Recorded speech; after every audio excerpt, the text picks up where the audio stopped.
have like things that calculate how many likes you get throughout the year, but I've definitely gotten a lot. It's like up there. 100,000 maybe? Probably, yeah. And so these are views that you had? Yeah. Views I've had way more. Like just today, like I had like 60... Just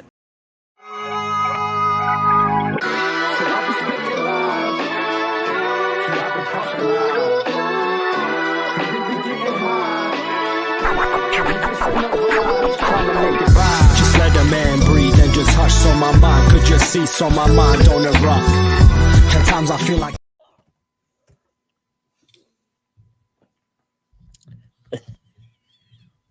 well, look at here. We got Jeffrey here. We got new guy Jim from Film Rage here, people. How we all doing tonight? Shit, I'm borrowing off of Jim's energy already. Are you now? Okay. Motherfucking balling, y'all. Okay. Very interesting. Very interesting. Thank you, Jim. That was a great first contribution on the panel. Thank you very much. We're about to give Jim the Monica Rambeau Award tonight. Monica Rambeau Award, people. Yep. For real. Yep. I was trying to give you my best Merkin accent. Oh, I don't know if it came off. Please don't even start fucking with assets because then Cyber will just have to shut you down. I'm loving it. I'm waiting for Sean Connery's to come out. It's coming. He will make an appearance. Yes, Mr. Sean Connery will make an appearance, most definitely, folks. I did not drop any tabs, so I don't know if I can do it. That's all I'm going to say. Okay. Well, here on the Bleeding Edge, it's always an experience. It's always a learning curve. We learn as we go, as they say. So welcome, everyone, live tonight here, Friday, February 2nd. We're going to be discussing the film The Rock from 1996. And this is a fantastic film. This is one of my favorite Michael Bay films.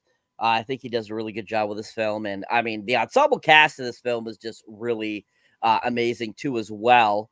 Like I said, we got Mr. TrueKnowledge here, Jeff S. in the building. And, of course, he's here back solid on the panel, ready to live up the Rock and love on Sean Connery as he kisses his own biceps.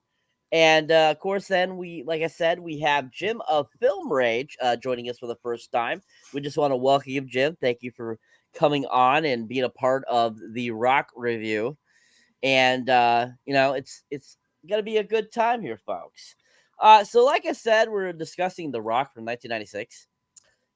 Michael Bay directed, of course. Stars Nicolas Cage, Sean Connery, Michael Biehn, Ed Harris, just to name a few. I mean, this movie has such a huge cast. It's hard to really narrow it down to who really is the best in the film, I feel, because all these great action actors that were in this film at the time were all so great. I mean, Bokeem Woodbine's in it, and he, I think, is very underrated. I really enjoy him in anything he does.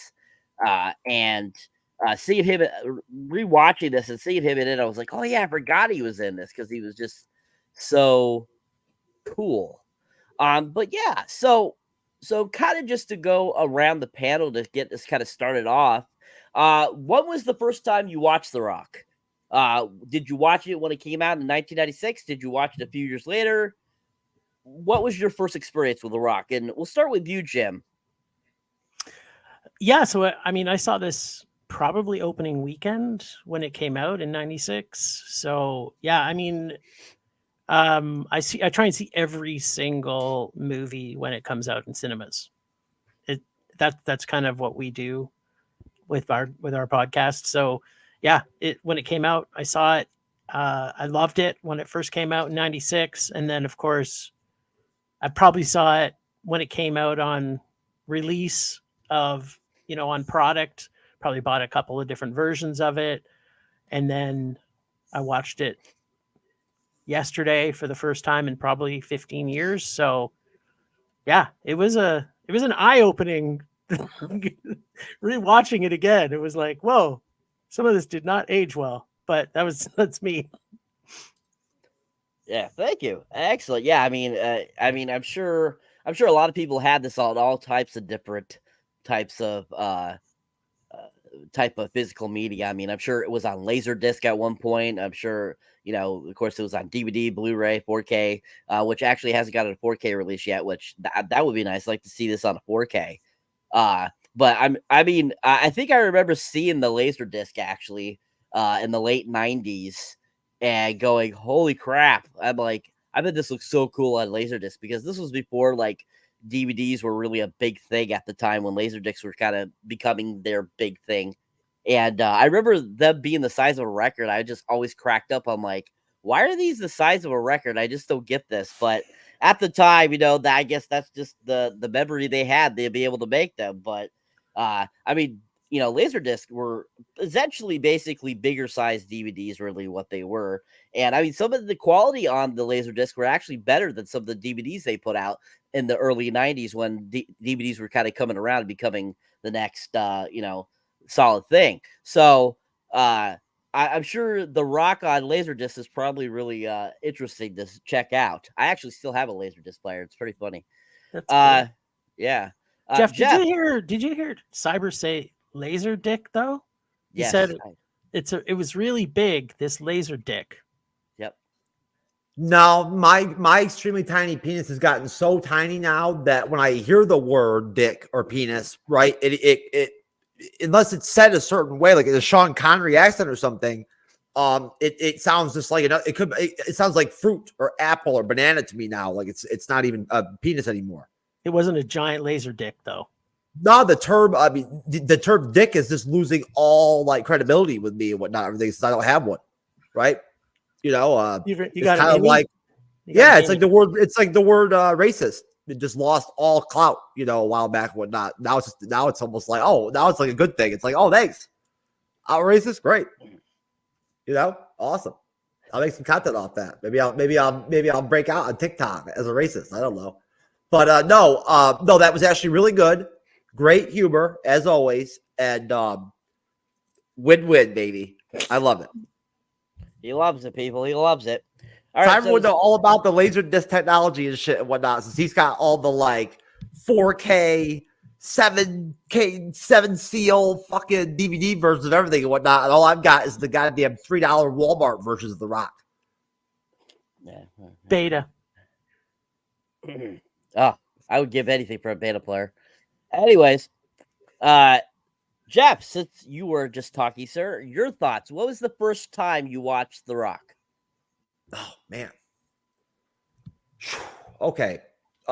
This is not 100% accurate like most of my, things that go back to my drug experimentation days. Which were, of course, something I lived vicariously through other people. I never actually personally indulged. I just, only heard about it. I'd say I probably saw it in the good old year 1997. Same year I saw Face Off, and Face Off like basically made my face fall off too several times, right? And it became like, the like watch it every fucking day movie for a while and whatnot for us and whatnot, right? For some reason, even though The Rock came out, a year or two earlier, I think, the Face Off? 96. 96? Yeah. You kind of got coupled. I think it got coupled right in there. Like somebody's dad, one of my buddy's dads, whoever, whatnot, was stoned and decided to fucking drop The Rock in there too a lot after Face Off one night. So we were like, The Rock, right? So it was like my first real introduction to Sean Connery, baby. It was hard to hang in there with Dad on the old school 007 films. My ADD fucking tweaking out ass and whatnot as a kid, I couldn't follow that shit, man. It wasn't exciting enough for me. That was like it was like back in the day. It was like counterclash to now with the short form content, right? Like it just wasn't sparkly and shiny enough and whatnot compared to Freddy Krueger or Hellraiser, or the soon to becoming Braveheart, Face Off level type shit. But I saw it in, I think, 97, 98.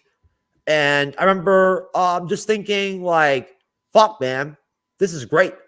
Like, where did fucking 2 hours go? Like, I thought I was in the movie for a while with not everything, right? Like, I wanted to be Sean Connery and Nicolas Cage. You know, until I got older, and then I realized that Nicolas Cage's ability to cry in the film was along the lines of like the Echo level acting we saw in Echo, right? So, you know, just a little side point. Not that Nicolas Cage didn't hold it down, but let's just say that he was more Nicolas Cagey back when I was 14, 15. He had that cool zeal to him and whatnot, everything, right? That maybe he doesn't so much have, I guess. Now that he's only making movies that come out on, you know, like what platforms that are like you can't remember the names of them and whatnot, everything, right? Tubi. That are like Plex. Tubi. Yeah. He's on like the Tubi best of Tubi hits movies and whatnot. Superplex. He's starting to make a comeback on the official screens though over the last couple years now, especially because now he's got all his debt under cover. That's why he did all those VOD films, is because he was trying to get out of the financial debt he was in. Oh, he's a fellow dick sucking crack addict, drug addict. Well, I get it. I've been there. And so that's why he kept doing all those ones, because it gave him. He did enough of them to be able to pay off all his debts, and now he's out of debt. And now, because of how many movies he did and how many of them were actually considered kind of cult classics, people loved them. It reinvigorated his career, and that's why, you know, when he did that massive talent film just at 2022, it kind of relaunched his career. Now he's been in a whole bunch of new films. Dream Scenario was in theaters.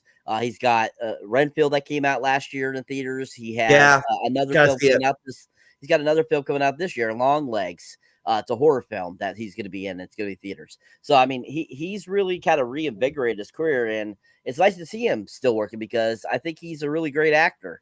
I really enjoy him. I think he's a decent actor, and I think he doesn't get enough props for how good he is, because I've seen him in all different types of roles, you know, I mean, from comedy to action to drama. I mean, he's done it all. And, you know, one thing for sure, you know, when he did Leaving Las Vegas back in the mid 90s, you know, when he got that Oscar win for that, you know, he, you know, at that time, you know, I don't think he really cared he won the Oscar. I think he was just happy that he was working, and he showed that he can work without having his name be associated with any of his relatives, you know, because that's the reason why he's called Nicolas Cage instead of Nicholas Coppola, because he doesn't want to be put into the same category as his uncle and his cousins and stuff like that. So he, you know, he has made a name for himself, and I think that's a testament to time that, you know, look at where he is now and how good he's doing. So I think he should get a lot of props for what he's done with his career. So yeah, thanks. That's great. Yeah, my first experience with it was in 97. Can I cut you off again for the third time already, please? No. Okay. No. I just wanted to say, if you don't mind me real quick, just praising Nicolas Cage again. I like to bust balls about everything and whatnot, but Nicolas Cage is like one of my heroes, man. You know what I'm saying? Like, seriously. I mean, he held it down there for so long back in the day of the 90s that, like, I mean, dude, the 90s is like the classic decade for me that, like, you know, if I could go back in time, I'd go back to the 90s. I would.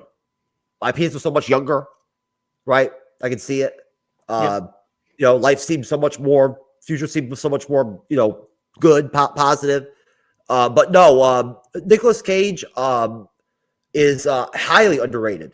He made some really great films in the 80s, like you said, that quite a few people that literally are our age probably didn't even watch or maybe didn't pay attention to, that were great.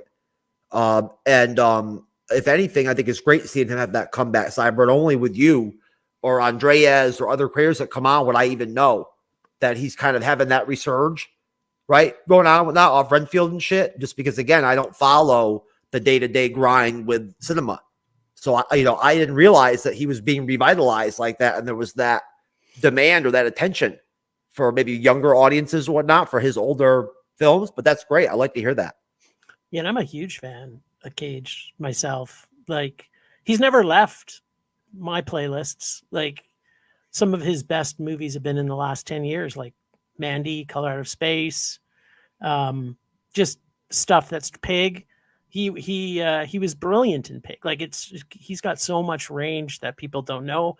The thing is, nobody plays motherfucking batshit crazy like Cage does. Like, you want to see crazy, just book him in a movie because no one can touch him. Like that scene in Mandy. Have you seen Mandy? Mm-hmm. Yeah. The scene in Mandy in his underwear in the bathroom. That's what crazy looks like. OG bitch. She bitch. I'm telling you right now, these cards, these green screens are not flying. I'm not feeling it. You know, it's not cool, man. Some things work together real well, and like Sean Connery, Nick Cage, and The Rock. This green screen and the fucking cards, no mas, bitch. No mas, people. Excellent. Yes, thank you. So before Jeff cut me off, like I said, the first time I watched it was on VHS, of course. Probably around 97, 98. My dad rented it, and along with Starship Troopers, and I remember, getting to watch it, and I was like so thrilled because I'm like, I actually get to see an R-rated film finally, and I just remember thinking, like the late 90s was kind of the best time for cinema for me because I got to see a lot of those films that had come out in the last previous like 5-6 years around that time finally, and so many of them were so good. But The Rock, I just remember sitting there watching and just going, I was in awe just watching, especially all the actors that were in. I was just like, this one, that one. I'm like, holy crap.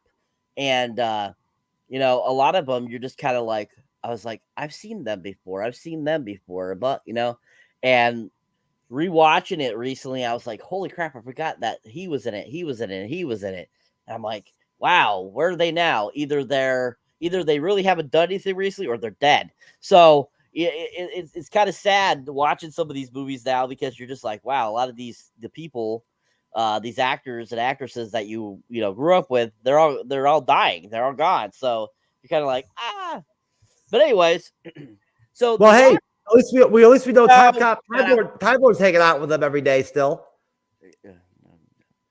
Okay, good for Time Cop. Goddamn Time Cop, always disturbing my show. Jesus Christ.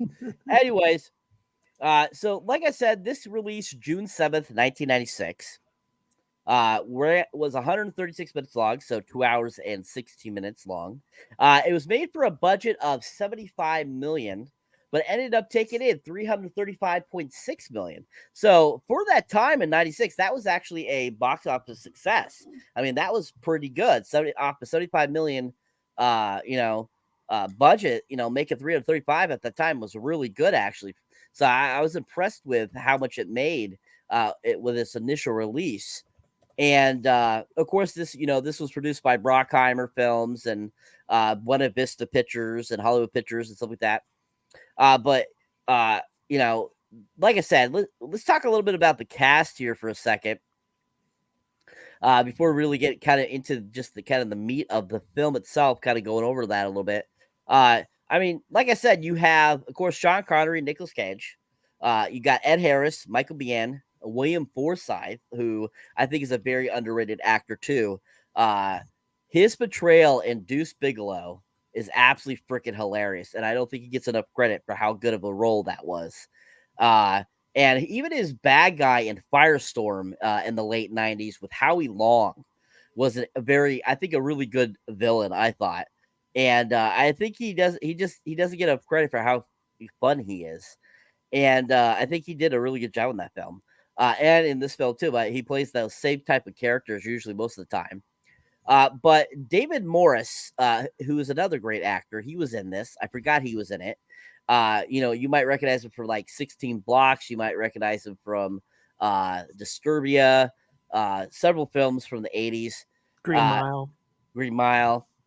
Then you have John Spencer, who is a great character actor, who plays FBI Director James Womack. He was super huge in the 90s. He always played like either some sort of like presidential person or some sort of higher up in some sort of like business or something to do with the politics or something. And he always really good. John C. McGinley, I think it's hilarious. He's in this too, which is another very great character actor. Tony Todd aka the Candyman, in this. I forgot he was in this too. After not watching this for like almost like 15 years, like Jim said that it had been for him. And I was like, Tony Todd, that's right, he was in this. And I just remember thinking he was so badass in this. Absolutely loved him. Bokeem Woodbine, like I said earlier, he was really great. You have kind of the smaller parts of the actresses played by Claire Forlani and Vanessa Marcel. Vanessa Marcel plays, of course, the fiance of Godspeed, aka Nicolas Cage, and then Claire Forlani plays Sean Connery's daughter, which Claire Forlani, she was one of those actresses that was very popular in the mid to late 90s that everyone thought was so great, and she was so gorgeous and all this stuff. And she was one of those actresses I did not find, like, I was like, I don't think she's that attractive. I never thought she was. I didn't think her acting was anything that great. The one movie I actually don't mind her in, there's two of them. One is Mallrats, and then the other one is, of course, Mystery Man. I didn't mind her in that. I thought she had a pretty good part in Mystery Man.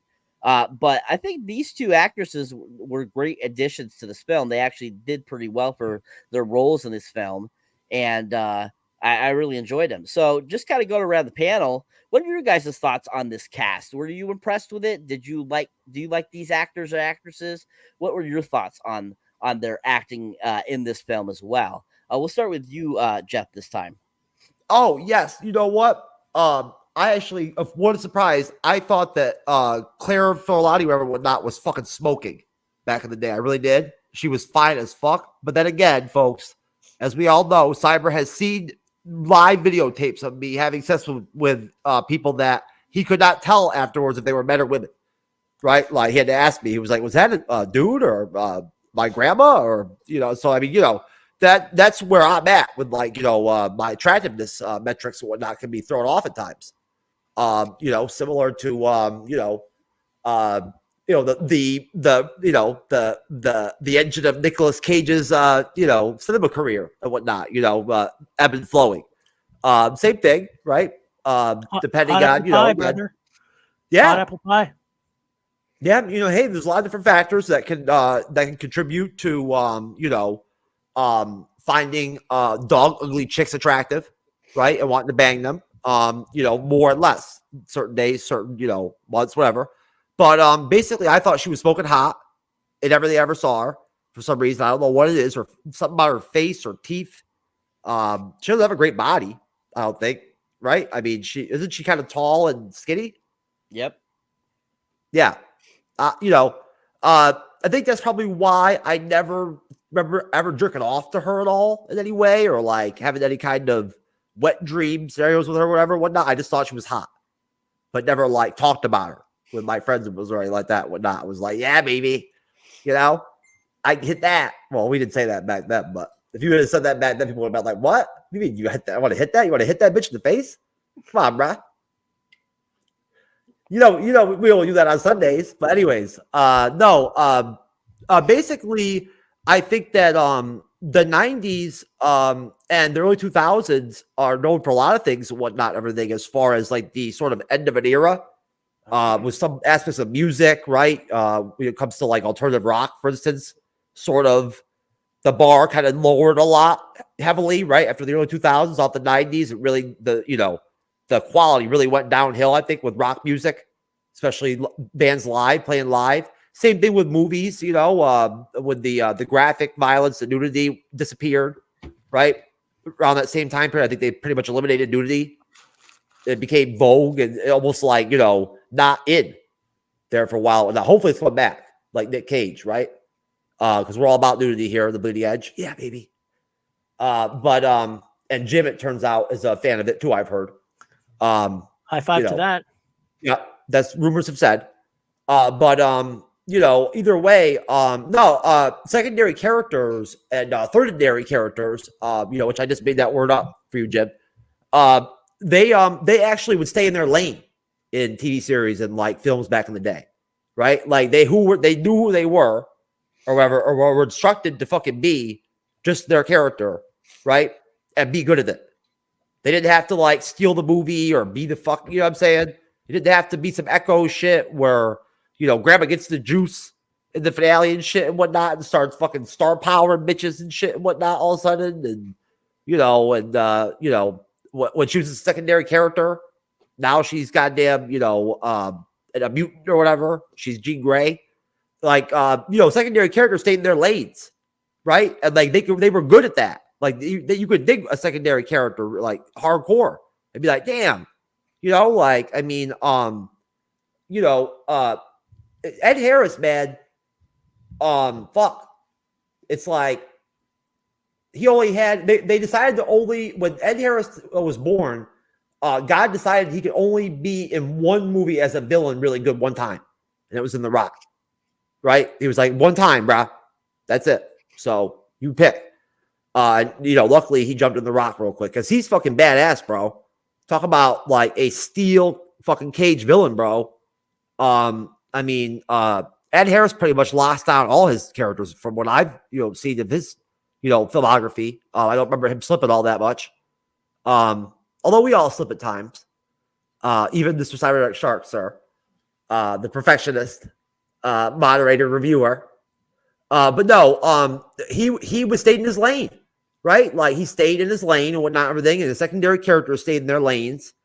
And you had finite understanding of the flow of what was going on in films and TV series in this time period and whatnot, right? And that's one of the things that was the consistency that you liked about these entertaining action, blockbuster type films like Heat and The Rock and Face Off and shit and whatnot was people just fucking doing what their jobs were, right? And being allowed to entertain us without being like, handcuffed by having to be afraid of being, silenced or canceled or, whatnot, or the woke critic, police coming after you, for any fucking thing you say. They were just trying to entertain you. So like the goal of like writing was if you were given secondary characters or characters jokes, they were funny.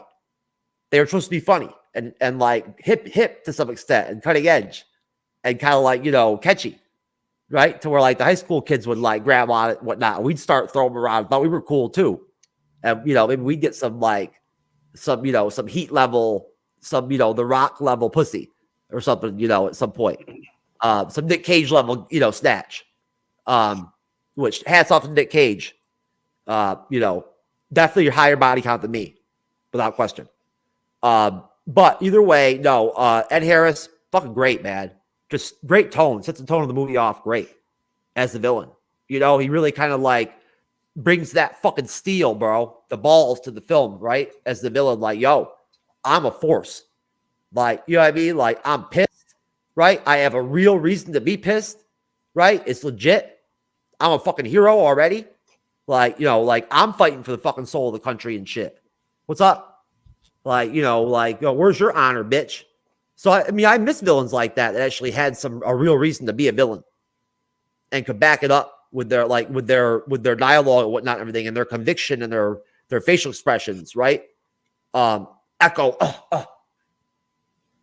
resting bitch face, 24/7, 365, smile one time in one episode. No, I love this. Like Cyber, you mentioned secondary characters; they're great. They have I don't know if I would call it an ensemble cast. They have great secondary characters that are well casted. So, Andre's pop culture guy may already know who did the casting on this film. From coming back from the year 2053, real quick.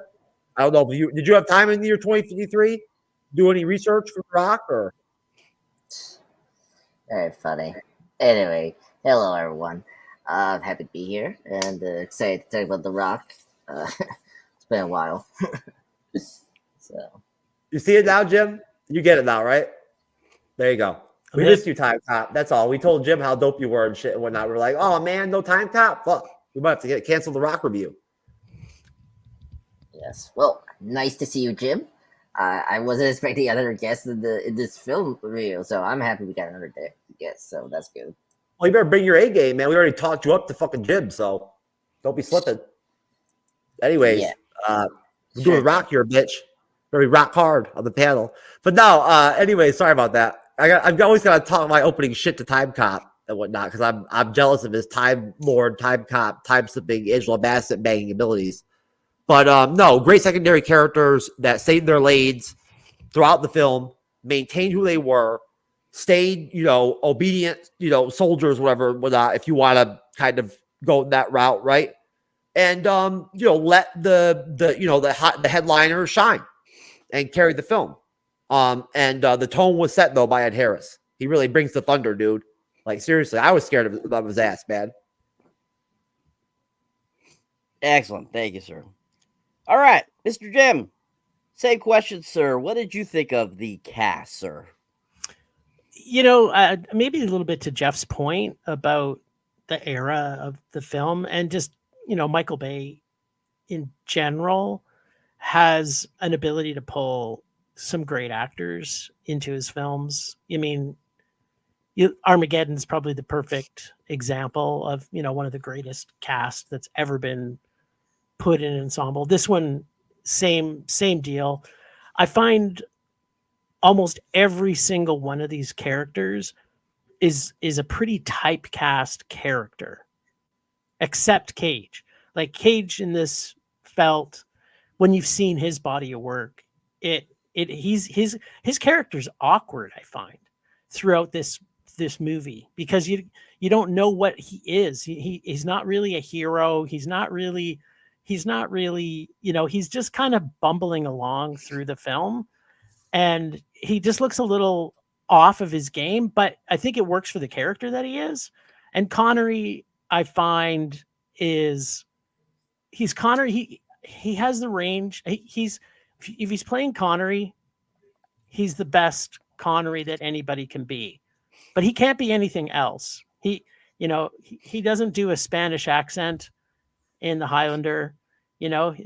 Like he can't fake an accent when he's Russian in a Russian sub. He's still Sean Connery playing a Russian. Like, he has zero range when it comes to that, but he does himself so well that the cast is fantastic. And I find that with all of them, actually. The only one who I would say, and that's because I despise him as an actor, I think he has zero talent, if not negative talent, if that's a thing, is Michael Biehn.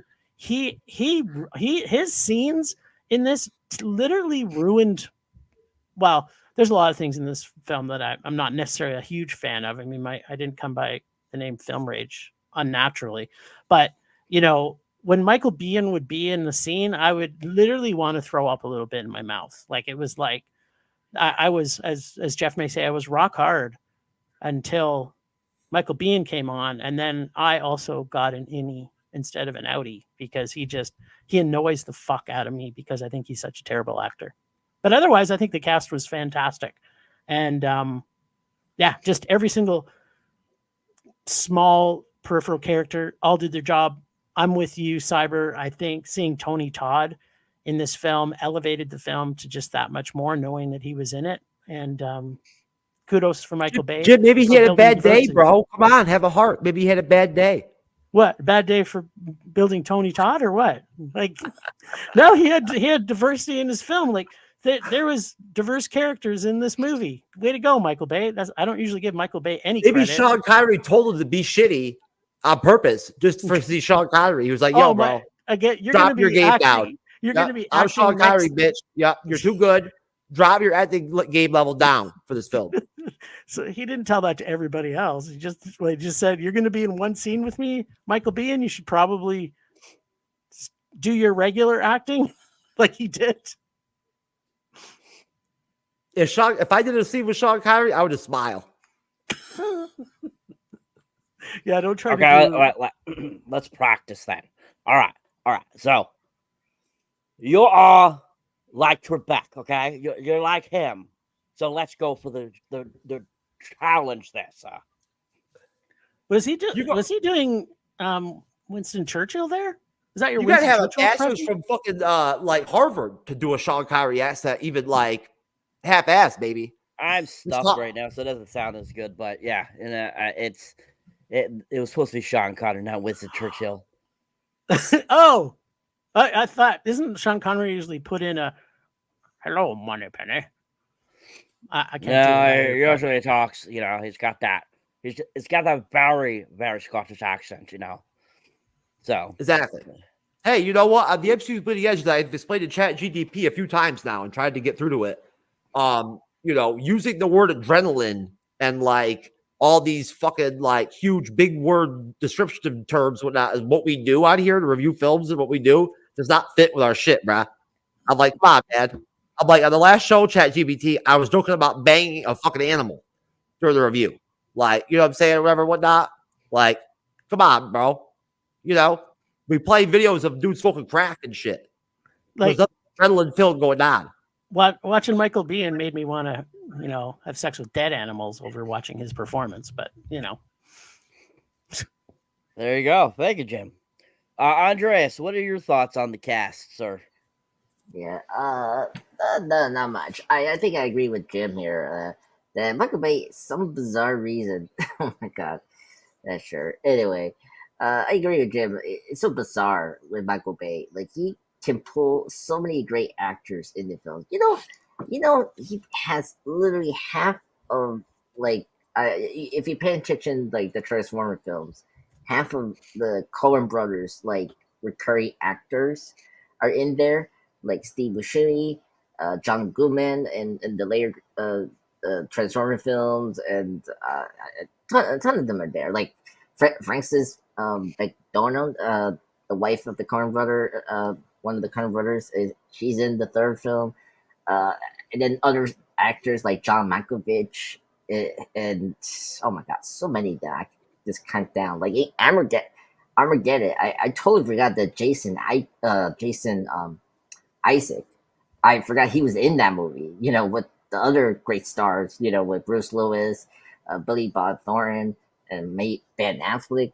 This movie is literally the same. Like I totally forgot that the chap from Fargo season 2, was it Brookham, the actor that played the Shocker in Spider-Man: Homecoming. Like he's in this movie. I totally forgot he's there. He's so young. And he's a terrific actor. I love him. If you haven't seen his work in Fargo season 2, and some other ones like Ray, he's in Ray as well. The biography starring Jamie Foxx. Yeah. So the casting is great, and yeah, I mean Nicolas Cage. He's a very versatile actor. You never think of him as an action star. Remember, I think this is the same year like Con Air is the same year, and then the next the year, after this, 1997 Face Off, which we reviewed already. He was the villain there. It just shows how Nicolas Cage can be, can play different characters, and this one was just, typical Bay, the nerdy character turned into the action hero, just like some of the characters we've seen before, like Sam Witwicky from the Transformers films, played by Shia LaBeouf. So I love the cast here. The Rock is one of the Michael Bay's best films. I don't know if you guys got to that. It's one of his best films because really has a great villain by Ed Harris. Like Ed Harris is a great actor, and he really commits to this film, and it's one of the reasons that it's one of Bay's best films. But I have one that's my number favorite, so we'll get into that. But anyway, I think the cast is perfect. They nail. I disagree. I like Michael Biehn as an actor, but he has to be directed by a better director. When he's with James Cameron, he's better under James Cameron's direction. But that's not here or there. But I respect your opinions, folks. So let's keep this as a civil conversation. Let's use the private chat to see how many different actors and other movie titles Andre's Pop Culture I can mention in this one 60-minute contribution. Yes, exactly, and you saw that, folks. In fact, in a Michael Bay review, which I don't like Michael Bay as a director. So, but anyway, we'll say that another time. But yeah, that's my opinion on the cast. So, Cyber, go ahead. I'm done. Okay.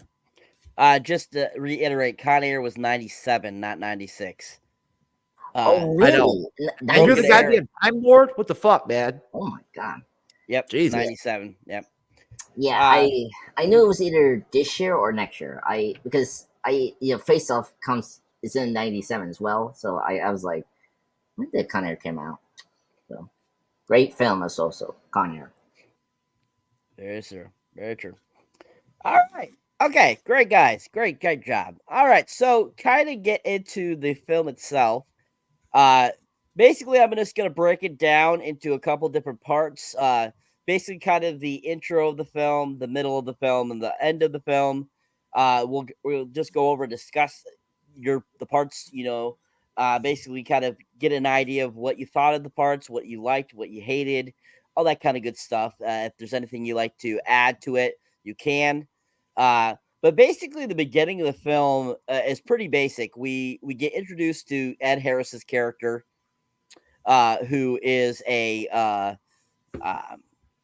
Brigadier General Francis Hummel, and he basically goes to a gravesite, and basically from there, after he goes to the gravesite, he collects all the guys he knows to basically take over a base that they need to take over. After they do that, they make their way to Alcatraz and take that over. And after they have taken these over, basically that's when they call into the government and let them know that they've taken over Alcatraz, that they have a particular bio weapon that they have on Alcatraz with them that they will launch into San Francisco unless their demands are met.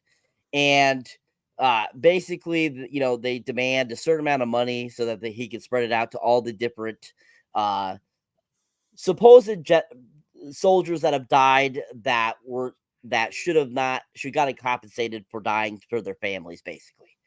And so that's why he's doing this. So we get the introduction to kind of Nick Cage at the bioweapon facility he works at, because he's into bioweapons. He works with them, he learns about them, stuff like that.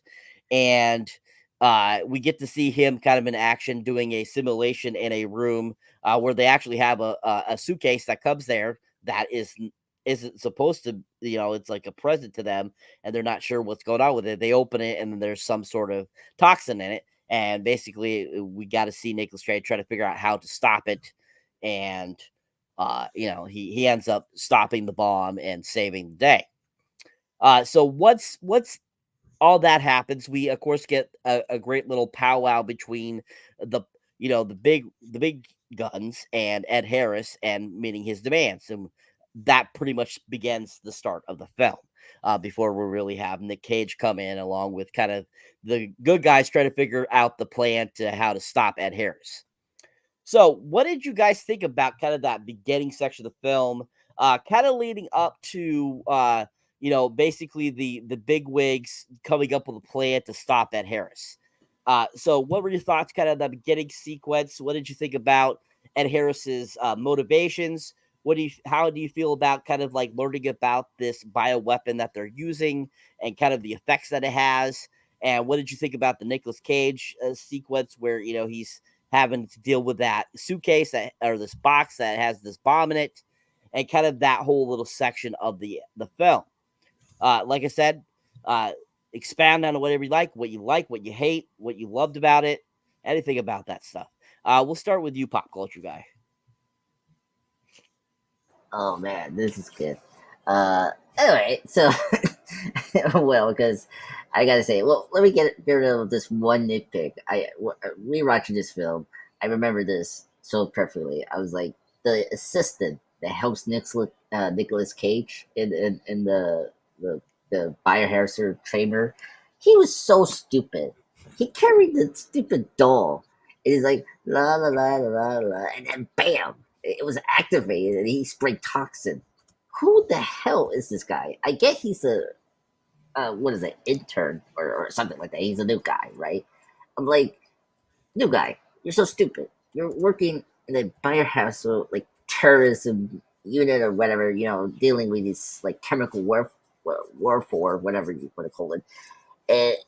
It was so so stupid of him, and like he was panicking, and like his gloves were melting, and I was surprised he survived that scene. I was like, he should be dead. sir. But yes, I thought that was completely stupid, unnecessary character. He should have died, but that's my biggest nitpick that scene. But besides that, let's go back to the actual beginning. Seeing Ed Harris' character, he's a fantastic villain. I think he is really great. This is actually like, I mean, no offense with all the Michael Bay films, but this is the most better written Michael Bay film.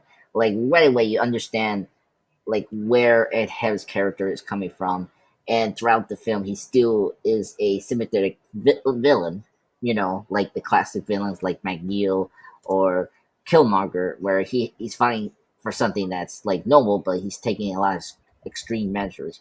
But I like about this film, he doesn't lose his sight as a general, and like he doesn't go like mad, ape shit, compared to his crew, where his crew are really like just evil, and they just care for the money, and you will see that towards the end of the film. We'll get to that.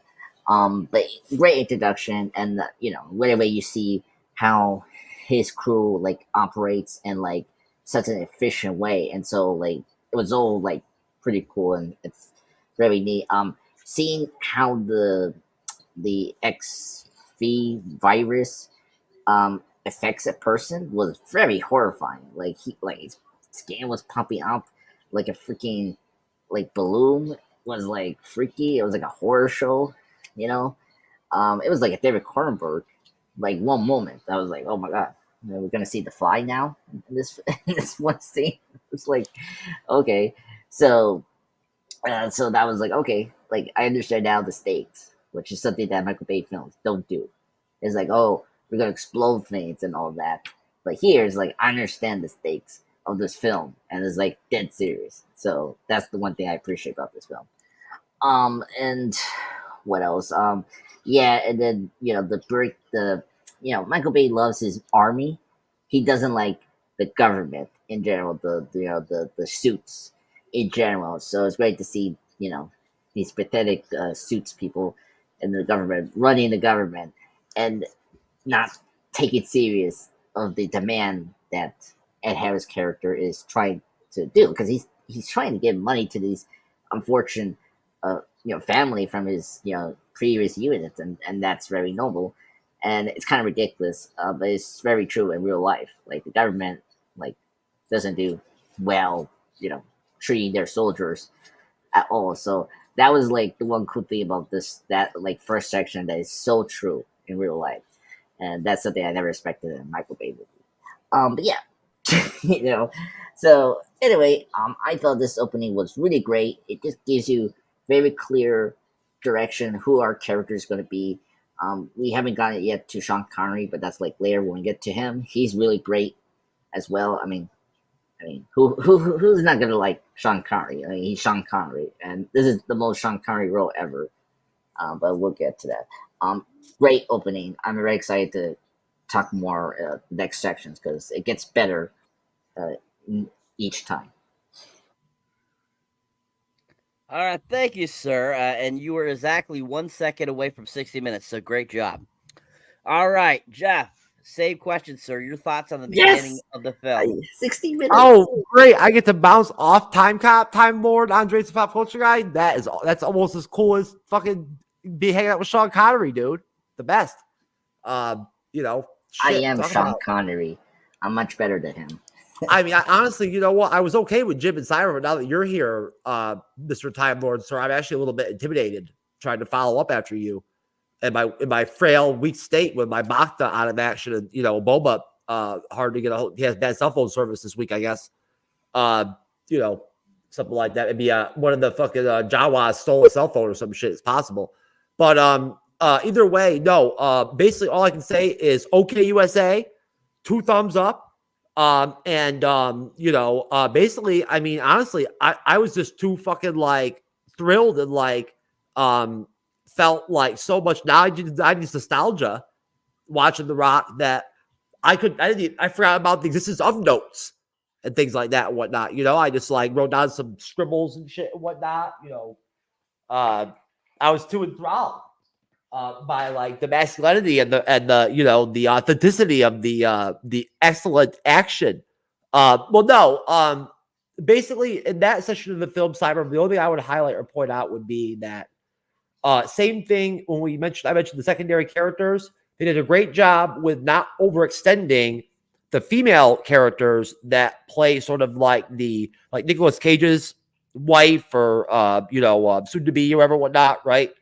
They didn't go out of their way with those characters, right? That there wasn't any room in the film for all that, for like that kind of deal, So like even whereas like nowadays, right, you have to make like secondary female characters like be better than like the lead male character in the film, as like a part of the film. It's written in, has to dom the guy or whatever, right? Like Sean Connery's got to get dommed by like some secondary chick or whatever, whatnot, all of a sudden at the end of the film and whatnot nowadays in Hollywood.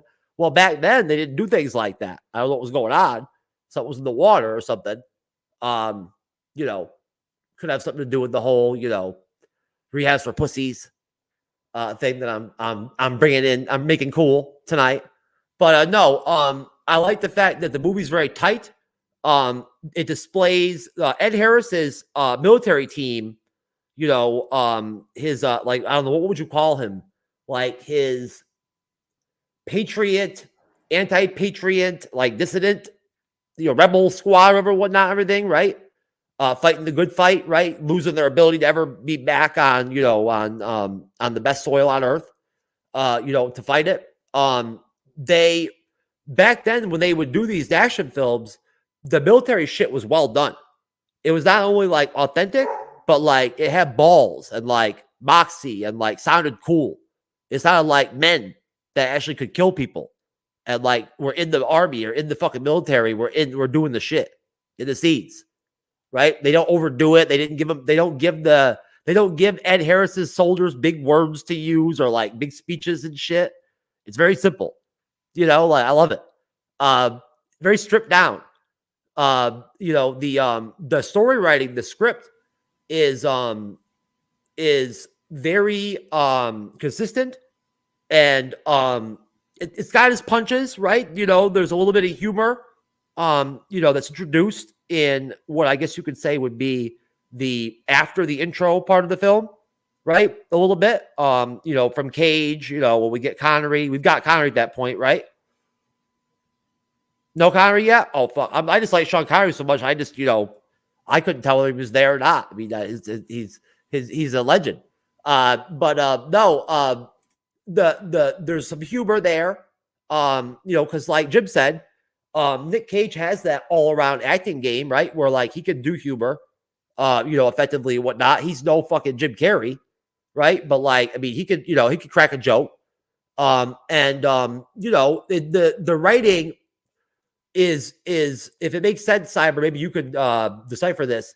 It's well done and authentic and not overdone to the point where you can have jokes and have some humor in the film in the beginning and throughout the film. There's some levity here and there, but it doesn't make the film from like, having balls to like your balls got chopped off and like now you're a chick on Thursday or whatever, whatnot version of The Rock.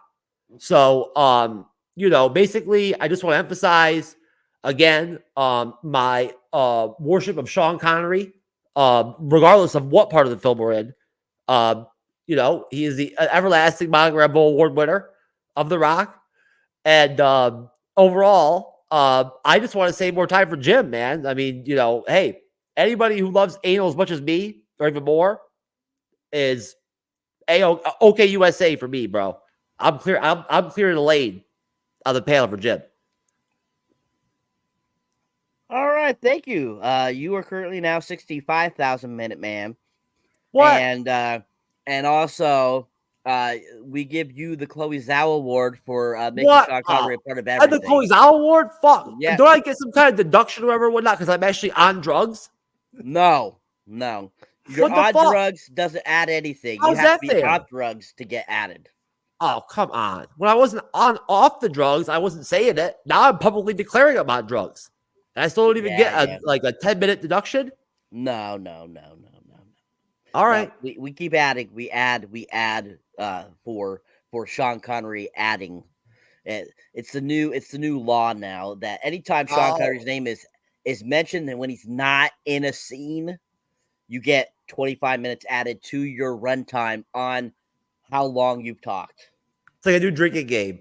If Sean Connery is, you see a shadow, you drink in The Rock, right? Like, if you see Michael Biehn, you have to drink. I love it. I love it. If you see Michael Biehn, no, I'm not gonna say it. I was gonna say something, but it might have been too bleeding edge style for Jim's first appearance on the panel. So no, I'm just kidding. I do want to mention though, Cyber, that version ears.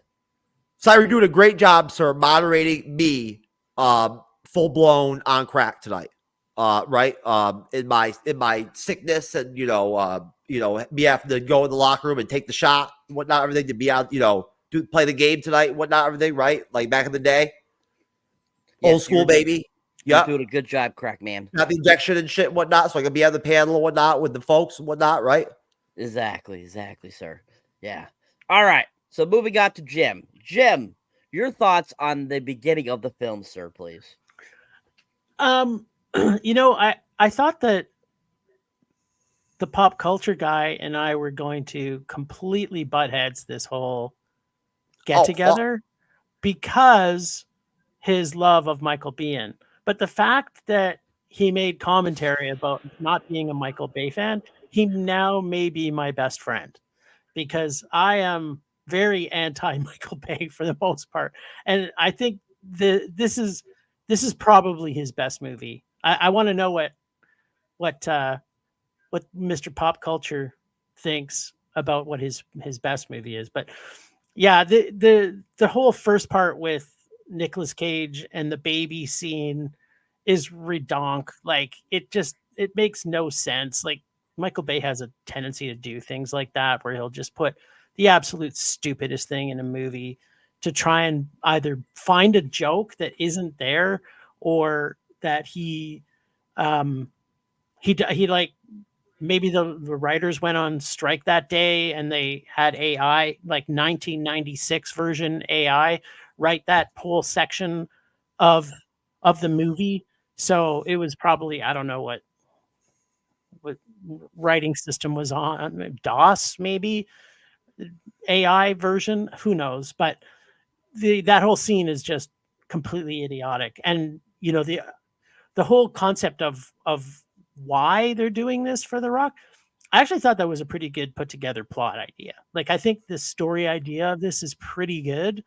Other than, they probably should have tried harder to not have the people stay on the island, although maybe they wanted that as their victims, I guess, so they could somehow protect. But yeah, the whole intro part was kind of silly. I didn't like the relationship with Nicolas Cage's fiance girlfriend because that's also kind of ridiculous and not needed in the story. And the fact that she's pregnant also adds no bearing to it. And the fact that he says, like, she knows he's a weapons expert. She knows what his job is. And when he says, don't go to San Francisco, and she's like, fuck you, asshole. And she says, I'm going on a plane. It's like, then you are marrying the stupidest person and they're carrying your baby.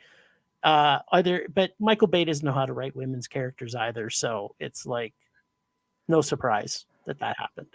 But yeah, I thought it was set up to be a good balls to the wall action film, which is what we got.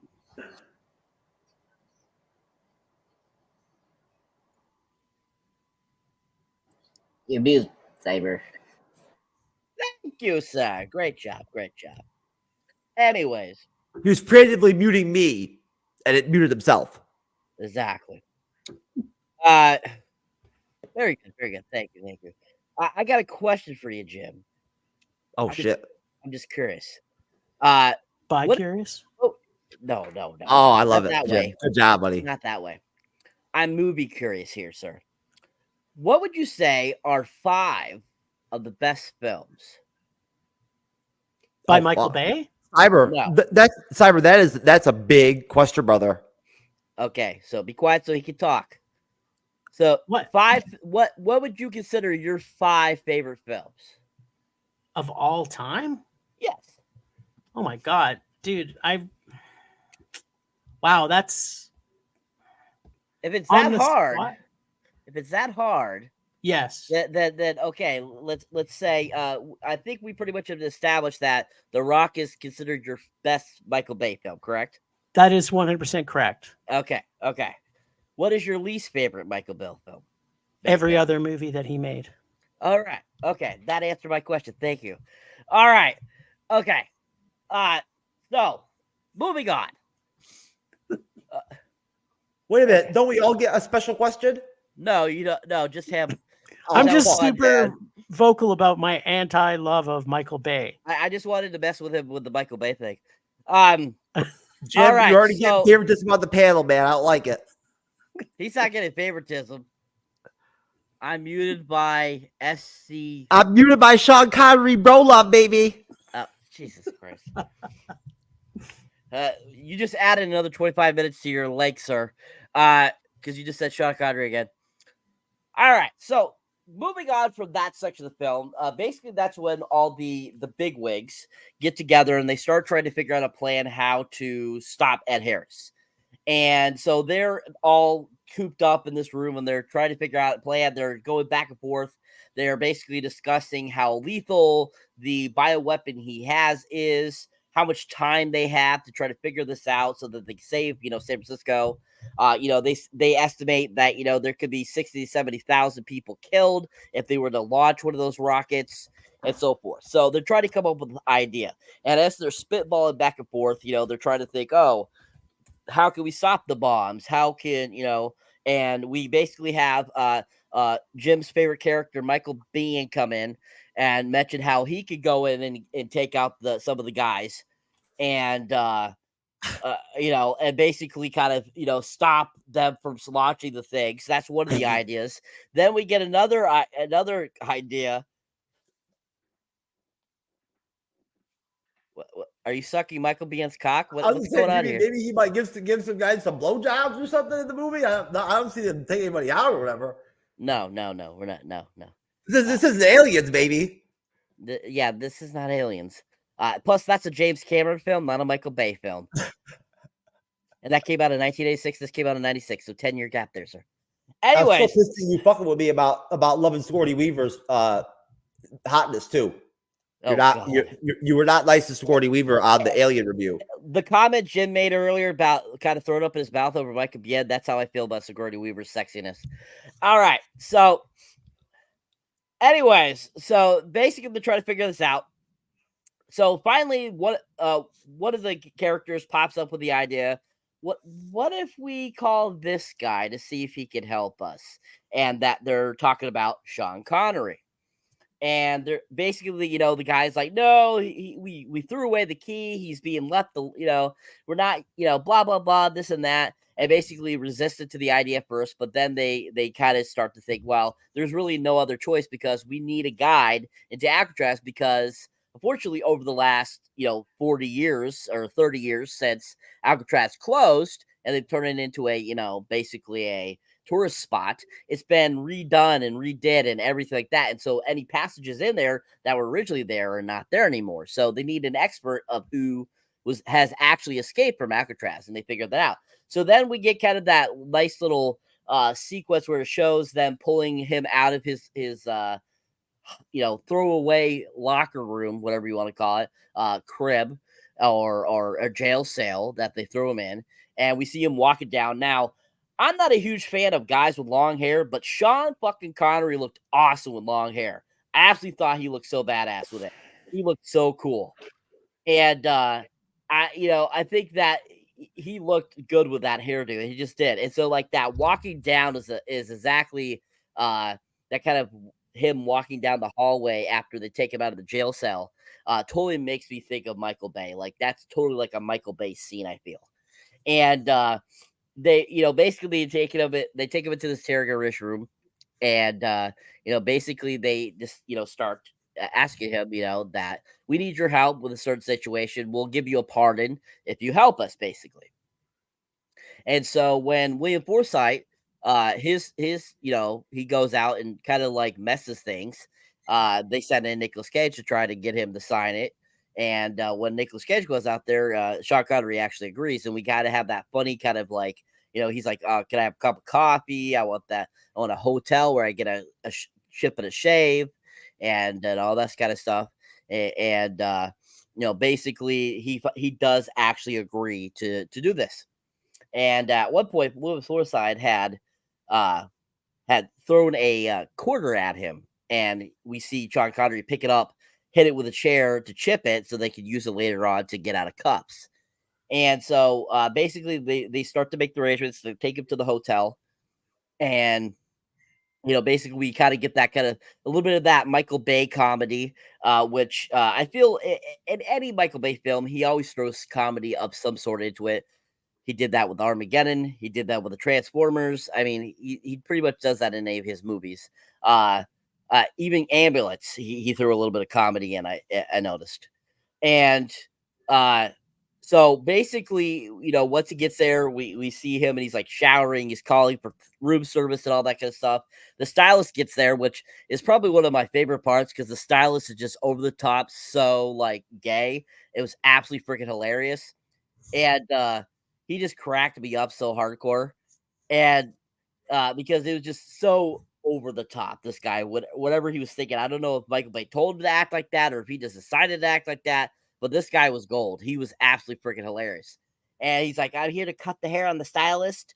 And so we have that scene. He gets all finally pripped up and he looks like Sean Connery finally.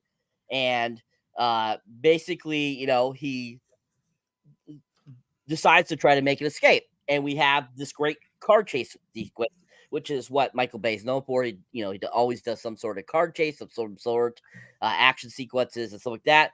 And we get that great action sequence with Sean Connery and Nick Cage, and they all battle it out through the streets. He's basically trying to go see his daughter, Claire Forani, and basically they end up he ends up getting caught again, and then they start to make their way to go to Alcatraz.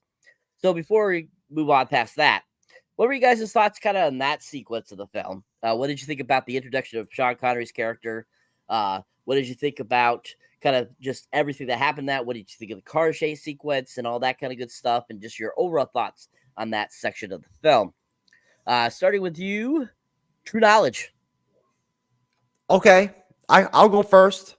I did for the one time I didn't put my hand up or make any fucking big toothy smiley facial expressions and whatnot to get your attention and shit and whatnot and try to get picked.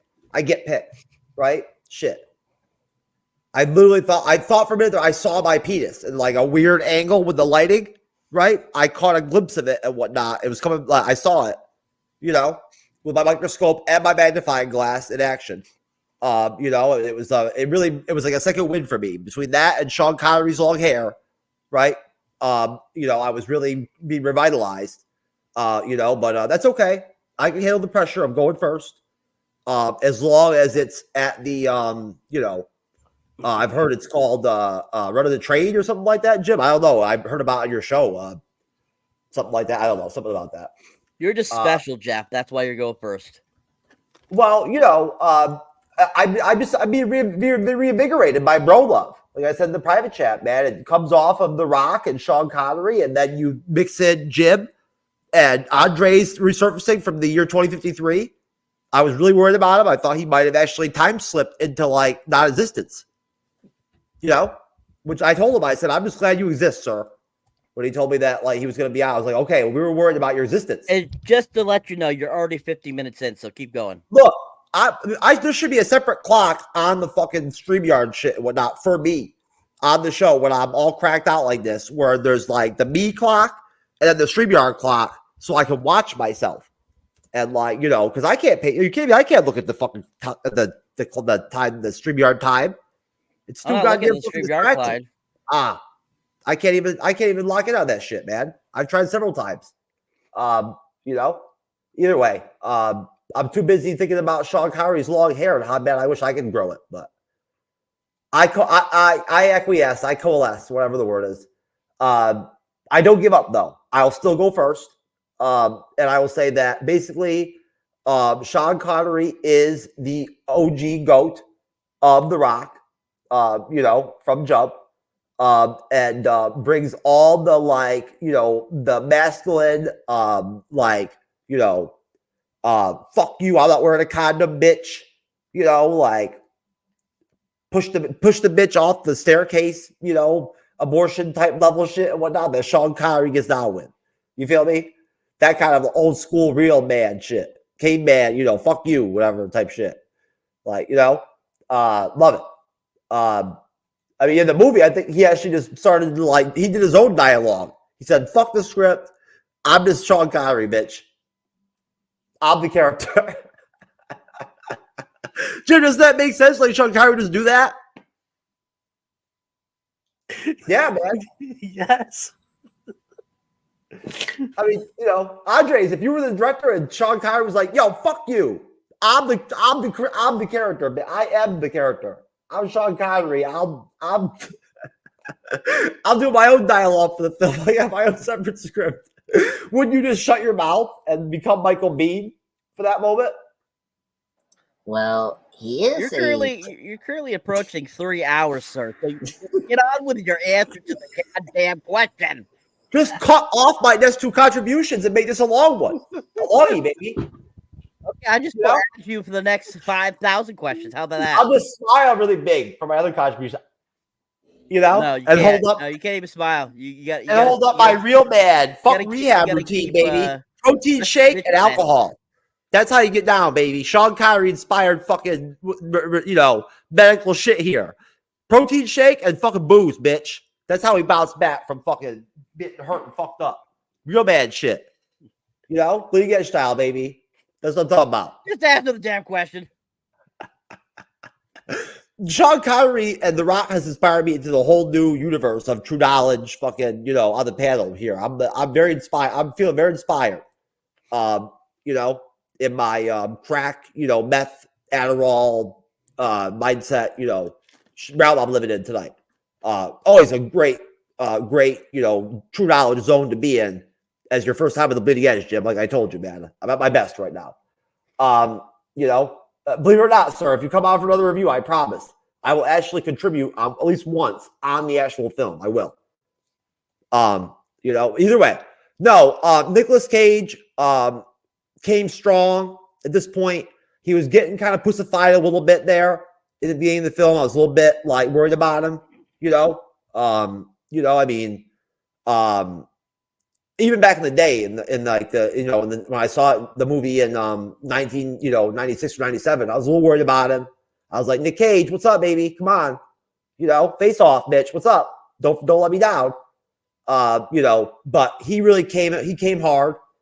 He's got that, that all around universal, all-star GOAT, type talent and whatnot, to where he can pull off, like you said. Like everybody's already basically said, except for Time Cop, he's only been talking about other movies we're not even reviewing, and other actors already done the film. I'm not even sure what he's talking about. Different movie review. Excuse me. I say he's great and versatile. So, excuse me, sir. You're just pissed off because I get to pull off 67-minute contributions from the panel tonight, and you don't, sir. No. So, fuck you. Oh, there you go. Now I feel that's like that, Jim. That's how Andres gives me a big hug. When I'm not, when he says "fuck you," that actually means true knowledge. I love you, brother. I'm with you, brother, in spirit. There you go, folks.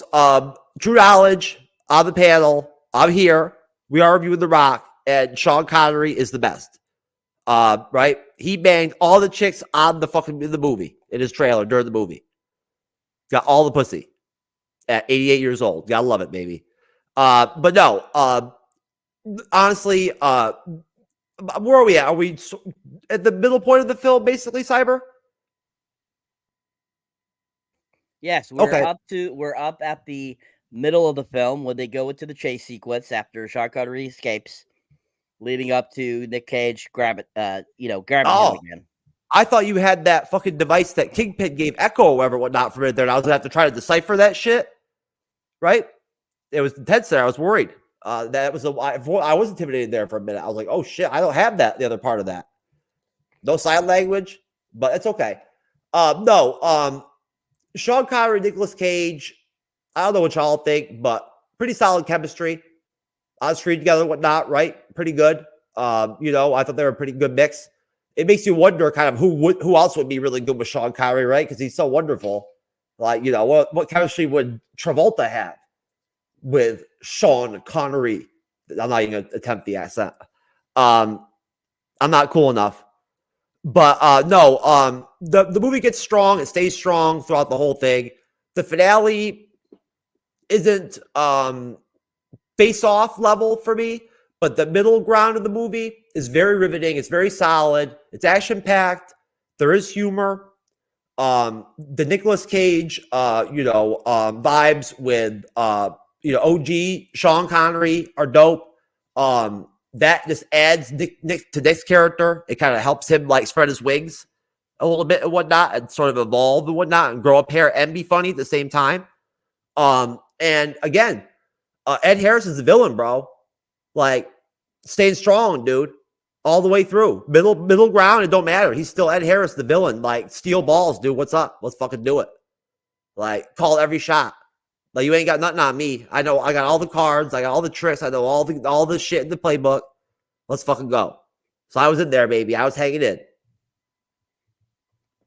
Excellent. Thank you, sir. All right, people.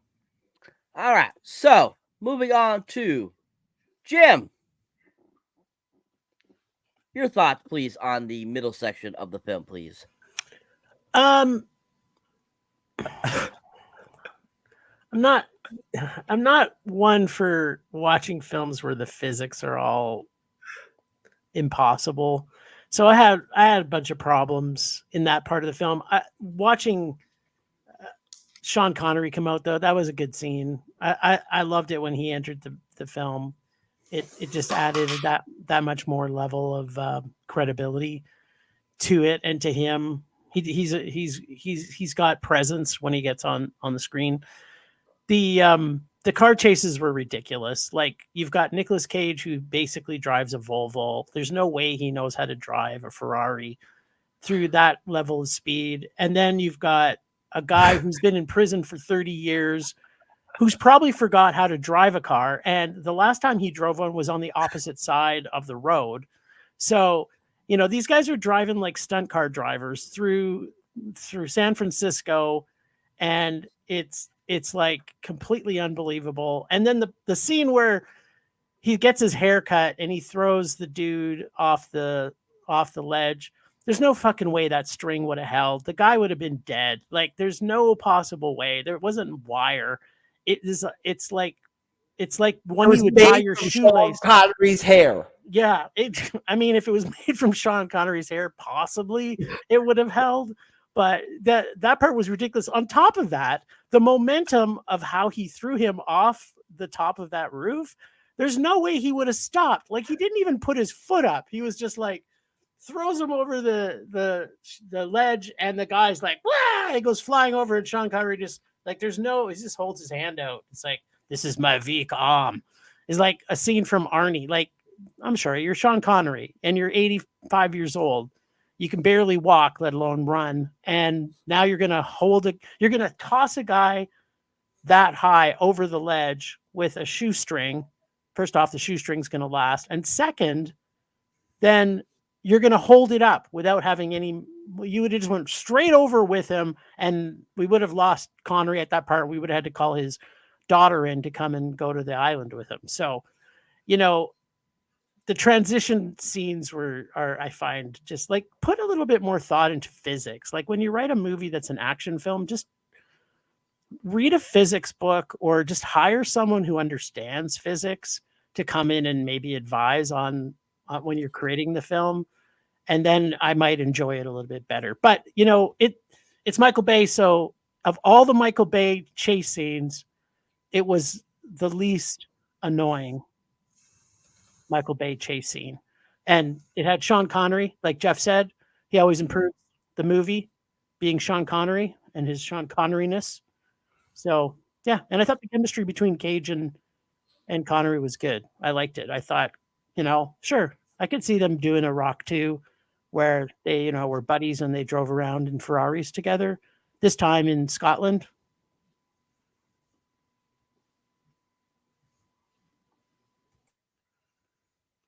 Okay, thank you. Andreas, your thoughts, sir? Sure. Yeah, when we get Sean Connery's character, what's his character's name? I blanking it now. Mason, or John Patrick Mason. That's where the movie gets kind of kicking, which is good, because I don't care about seeing these other characters that I don't know. They just drag out too much of the time, and when you get Connery, that's where the pacing's better. It's like got my attention, because Sean Connery's so funny. It's just the way how he interacts with people. It's just so funny. The way he interacts with the barber is so funny. Like this over the top, supposedly gay man cutting his hair, and I love the response to that gay man saying, "Look, don't kill me, please. I just want to know, do you like the haircut?" I'm like, dude, what is this? At least let me suck Sean Connery's balls first before I die. Yes, sure thing, Jeff. That's very true. Anyway, so I thought that scene was really great. It was funny. First off, another nitpick. Jim, you brought up the rope thing. How the hell the guy that Mason doesn't like throws him there, and later his arm hits what was it, like it's like right arm, it's like broken. It's like, wait a minute, how the what's probably dislocated when he threw him off with the shoestring. Okay, that makes sense. I was like, what kind of logic fixed it? That I was like, how the hell he get fractured like that? Because you have to hit it hard to get that fracture. I don't know. That was just so bizarre. I was like, oh my god. He got thrown by Sean Connery. That's the physics there, man. Hey, that's true. He's James Bond. That's the other thing. We haven't addressed is James Bond. This is the reason I love this movie. It's James Bond. You see Sean Connery doing his James Bond thing. He's like, excuse me, I need a room service. That's like what James Bond could do. Like in any of the James Bond films, he's like, I'm gonna order a room service to distract my enemies. I love how the security team just got distracted with lobster. I'm like, really? You're so stupid. Why you eating on a job while this dangerous thief that has escaped Alcatraz twice, and you're being fooled by food, which is ridiculous. Anyway, the car chase scene is actually great. I agree with Jim. Some of the action scenes with Michael Bay is so hectic, and like a good example of this is like Steven Spielberg action scenes are so great because you can understand what's going on with the scene. There's clarity, there's you understand the geographic of the scene. That's always a point in films because you need to see what's going on, and that's the problem with Michael Bay's films and his action scenes. There's so much going on. It's like, oh my god, left and right. It's like what the hell is going on with this shit? At least here, I understand what's going on with the action scene a little bit, so that it doesn't go too far into the Transformers action or I don't know, Bad Boys 2. By the way, I do like Bad Boys 2, but that action scenes go too far with the destruction, which is ridiculous. But anyway, but yeah, I like the little addition of the daughter. You see a little humanity to Sean Connery's character, despite he doesn't think the stakes are high, the fact that his daughter is in San Francisco, is kind of funny. But he is a sympathetic character that lost a lot of time, and I do like this cool part about his character we'll get to about this film thing that he has that has all the secrets, which we'll get into. But yeah, I enjoyed the sequence. It's great. The action, it's at least reasonable. Sean Connery just sparks up the film more. And I do agree. Speaking, another reason I like this film is it's a body cop film. It's like a body, like a body kind of film. Instead of buddy cop film, it's more like a buddy team up, which is cool. And I think these two are a great combination. I mean, it's weird. Nicolas Cage, Sean Connery, but they had great chemistry. They bounce off each other so well. And I think that's one of the reasons I like this film so much, is because those two just ground the film so much compared to other Bay films and the cast. So, but yeah, wrapping up, love the sequence when Sean Connery enter in the film. That's where the film kicks in. All right, you went over 5 minutes, so you have now been deducted 25 points, sir. Oh, Jesus. Anyways, wait, we're in a game now? We've always been in a game, Andres. Apparently, you didn't realize that in 2099. Anyways, to get kind of in on this conversation about the physics in this movie, my personal opinion about it, I just want to everyone out there, this is my opinion about it. When I watch an action movie, I could care less about the actual physics that actually really work. Unless I'm watching a movie that's about reality, like a movie based on, like, say, Ferrari, or a movie that's based on something that has to do with true life, then I get it.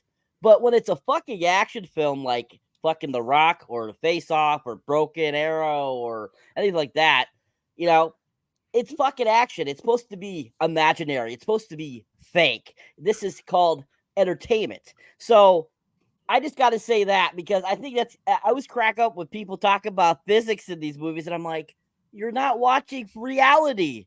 This is supposed to be entertainment. So I just had to get in on a little bit on that, say that for just out there for the people there. All right. So, actually, guys, great contributions. Great. Even though all of you went over, you all been demerited down to temp levels. You were all doing very well. Anyway, so coming to the climactic, reality of this film, and the amazingness of physics, basically, after Sean Connery gets caught back up again, Nick Cage and him kind of get to know each other a little bit more, and then they make their way to the Rock to take out progress to take out Ed Harris and all his military guys. So we get there, we get to go through all these kind of crazy, kind of like trying to get into Alcatraz. Basically, Connery is showing them which ways to go and all this kind of stuff. We see all these kind of different crazy things, which we all know that these are fake. This is not really what would be in the bottom of Alcatraz, but it makes it entertaining. And so they get through there. They basically get to a point where they're all in there, and then basically Ed Harris's crew basically takes out majority of Michael Biehn's people, and only Connery and Nick Cage are left in Biehn. And eventually Biehn tries to go up there to take it out, and he ends up getting killed as well. So then it's just Nick Cage and The Rock himself. No, he didn't say you could talk again, and that's not how you spell his last name. Anyways, fuck spelling. I'm Sean Connery, bitch. You're not Sean Connery. You're more like Tattoo from Fantasy Island. Really? Thank you. Herb Laches. Anyways, so basically, once Michael Bihn's crew is taken out, he's taken out. Basically, it's up to Nick Cage and to Sean Connery to figure out what to do to stop Ed Harris. And so basically, they come up with a plan to basically deactivate all the warheads chips that are in them so that they can't fly or go to where they program them to go. So basically, they end up are able to deactivate several of the warheads.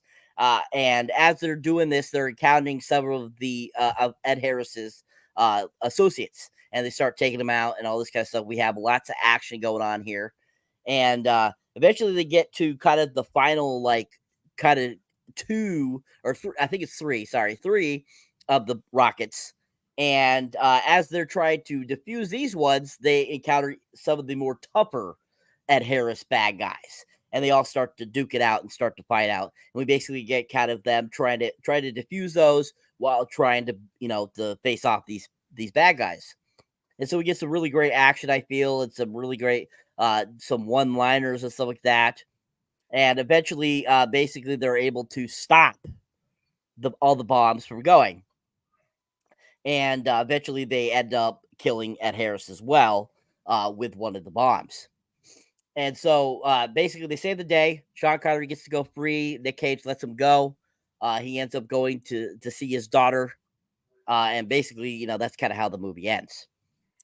So, what are you guys' thoughts on the end of the film? There's quite a bit there. I mean, I think that's probably like 45 minutes to an hour of the film. What are you guys' thoughts on that last portion of the film? And feel free to talk about the physics all you want, and good stuff. And what were you guys' thoughts on that? We're gonna start with Andreas this time. All right, this is good. I can deal with this. Let me discuss the physics of this film. I just realized this. It's a James Bond physics. If you know what I mean, like James Bond action stuff. If you go with that with this film, it's so much better because that's how I view this film. And it's action, and it's physics in general. But yeah. So when we get to The Rock, yes, it's James Bond. So that's what I do. Oh my god, this chat is getting funny. Anyway, when you get to The Rock, that's where the film is really fantastic. It's like a roller coaster. Like you think about it, this can potentially be a great amusement park attraction. You think about it, folks. Like I'm surprised none of the studios had adapted this movie into a theme park because this could have been a fun ride, your roller coaster in such a great way. Like, come on, like when we get into what is it, Sean Connery and Nicolas Cage going under one of those canyons and The Rock and the two soldiers, and they're stuck in that I don't know what you call it, like box things that they roll over, like that's like a theme park, I think. And so I think that's one of the things that I do enjoy about The Rock. I like that. In all seriousness, man, I like how Sean Connery's character knows the ins and out of The Rock and like his tunnels and all that. That's really cool, and he is a very efficient character, and he knows the layouts of the prison, formerly the prison. Alcatraz, which is great, and I like the setting of as well. That's another thing we didn't talk about. Really great way to use Alcatraz in the film. Like it has such a great, rich history, and I like how the word revisit history kind of film. Like roping Alcatraz with Mason's character and same time seeing how it is present day. Like it was really good how the writers used the Alcatraz prison as a film setting, and they use it so well in the action scenes and pretty much with all the characters around it. So it's really good how they did it. Plus, nitpick here, like Michael Biehn and his team were so stupid. Like they were already caught, and I was so confounded. Like, are you stupid? You already activated that trigger scan thing, and they were like, "Oh, we need to go up now. We're going up now. Secure the perimeter." I was like, "No, you should go the other way around and go somewhere where they didn't catch you." It was so funny. And then what made me laugh hard? It is the guy the last person that was with Connery and Cage. He was with them, the young soldier, and he's like, "I'm going up there," and Cage begged him, "Don't go up there," and you were so stupid. You went up there and you get shot in the head, and then he falls dead. Like what? He's such a stupid soldier. You know, like the villains had more common sense than the heroes. I was like, wow, so stupid. Anyway, I need to get that out of the way. When I rewatched it, I was like, oh yeah, they follow the trap and they all die so stupidly.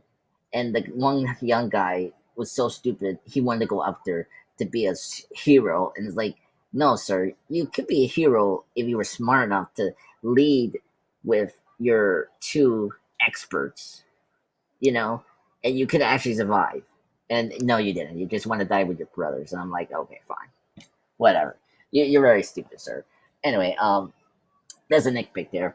But yeah, and the most shocking thing about it, when I brought up the villains being making common sense, like I forgot that Ed Harris' character changed the the direction of the missiles.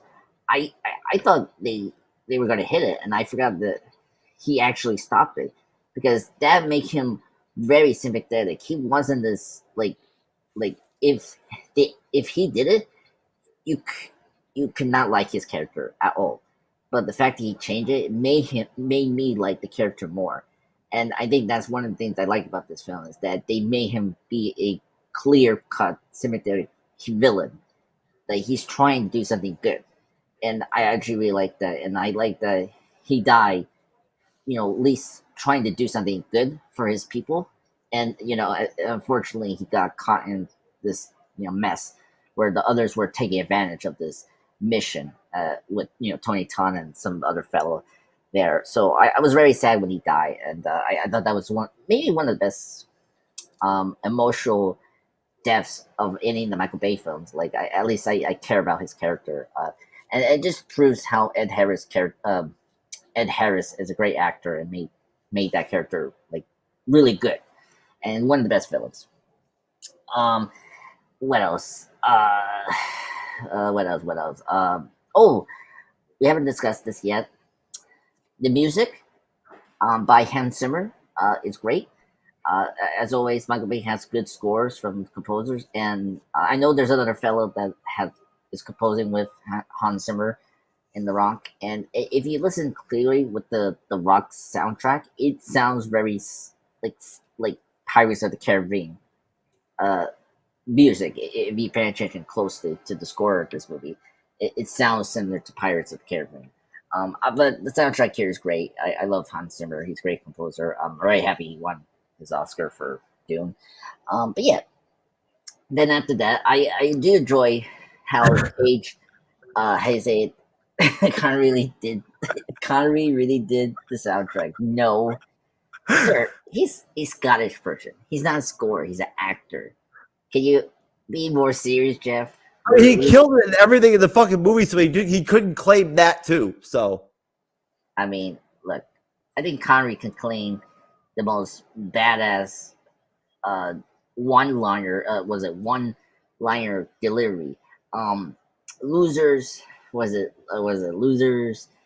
Go home, and then winners fuck the prom queen. I was like, one of the best deliveries from Sean Connery, and I always remembered that. So, I appreciate how Cage character is trying to keep Mason in the Rock and try to help him stop the missiles, and this is where the banter between those two characters really work. And oh my god, dear Lord, I think the banter here is really great, and you see how each of them learn each other, who they are as person. And it's great that they started to become really good friends towards the end, which I really like. Because, I mean, the fact that, you know, Cage's character let Mason go was really honorable. And yeah, and you know, then after that, and then the reveal. What was it? The API director revealed that that Mason has all the secrets of the government, like the JFK assassination. The can you mute yourself, please? I cannot concentrate, Jeff. Oh my god. oh, these are almost as bad as Kelly told me I can't smile anymore. Fuck. At least your smile is beautiful, sir. I'll give you that. So yes, yeah. You got a good smile, actually. I am jealous of your smile, so you got a good one. All Anyway, right, you two, get a fucking room. Jesus fucking Christ. oh my God, Cyber, that was funny.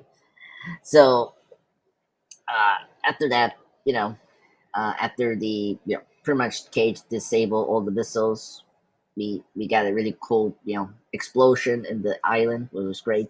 By the way, how did the fire jetters miss the mark and it would like hit back of the rock? I still believe that's just ridiculous, but convenient.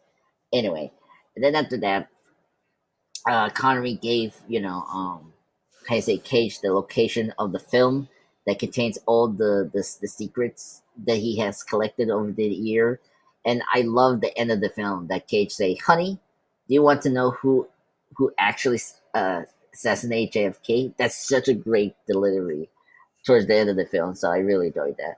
So yeah, I really enjoyed the third act. It's really fun. It's great. I'm very happy to reviewing this movie. So let's get into the other people's opinions.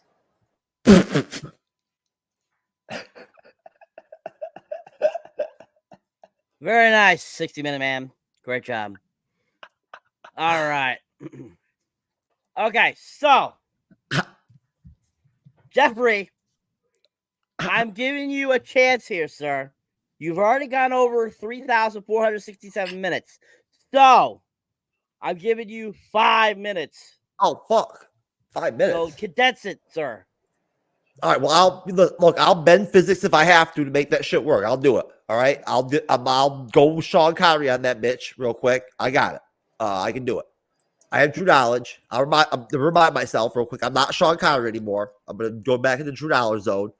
Put my protein shake down and stick to the margarita. So plus Dodge is here too. What's up, Dodge? Good to see you, buddy. Dodge was out there hunting for cat, baby. But anyways, no. So basically, like I said, I didn't know why Michael Biehn was in the movie at all ever. I never really understood it.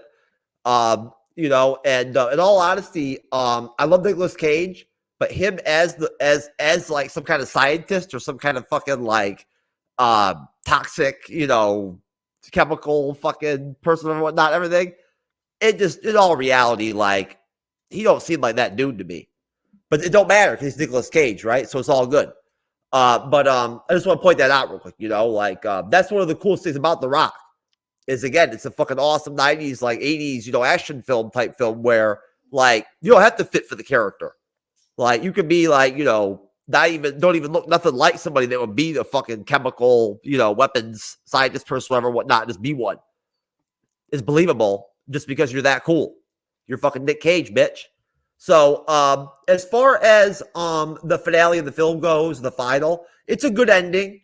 I'd say that the Sean Connery daughter shit would be the only stone I'd throw at the legend that is Connery in The Rock, just because it was basically pathetic. I mean, like, I would give Claire Ferrati, whatever fucking her name is, like a Razzie Award from 2024 for like her acting and whatnot and everything, as like the daughter that never saw her father ever her entire fucking life, and then the day she sees him, she's like, "Fuck it, I'm not mad at you because you're Sean Connery, dude. So fuck it, you're so cool. You're my dad. Fuck child court and all that shit. Fuck Maury Povich. You're my dad because you got long hair, bitch, and you can drive a car without any driving experience at all." Fighting dudes, kicking dudes, breaking them in half and shit and whatnot, 88 years old. Killing it. So, I want to be my father too. Would it be funny if he wasn't even her father? He's like, I don't care if you are my father. You're my father anyway. You're Sean Connery. Anyways. No, great movie. Good ending. Not as maybe as climatic as it could have been. Maybe not the best ending for Ed Harris as the villain.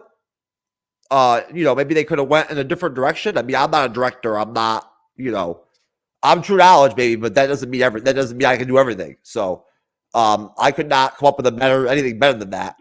But Ed Harris was like so fucking like made of steel and shit and whatnot, right? He could have fought a little harder and went down a little bit, you know, a little bit cooler, I thought.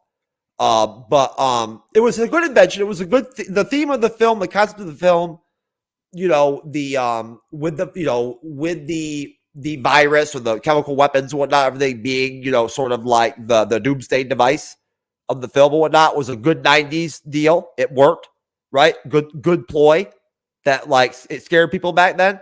This is pre-anthrax, I think. So I mean, you know, like if you saw shit in a vial and it was green or yellow or purple, it was horrible. It was like, oh fuck, that's bad. It's green. Watch out for that shit. It's in a vial. Fuck physics, fuck science. Anyways, so no, I do want to mention that the car chases were pretty dope.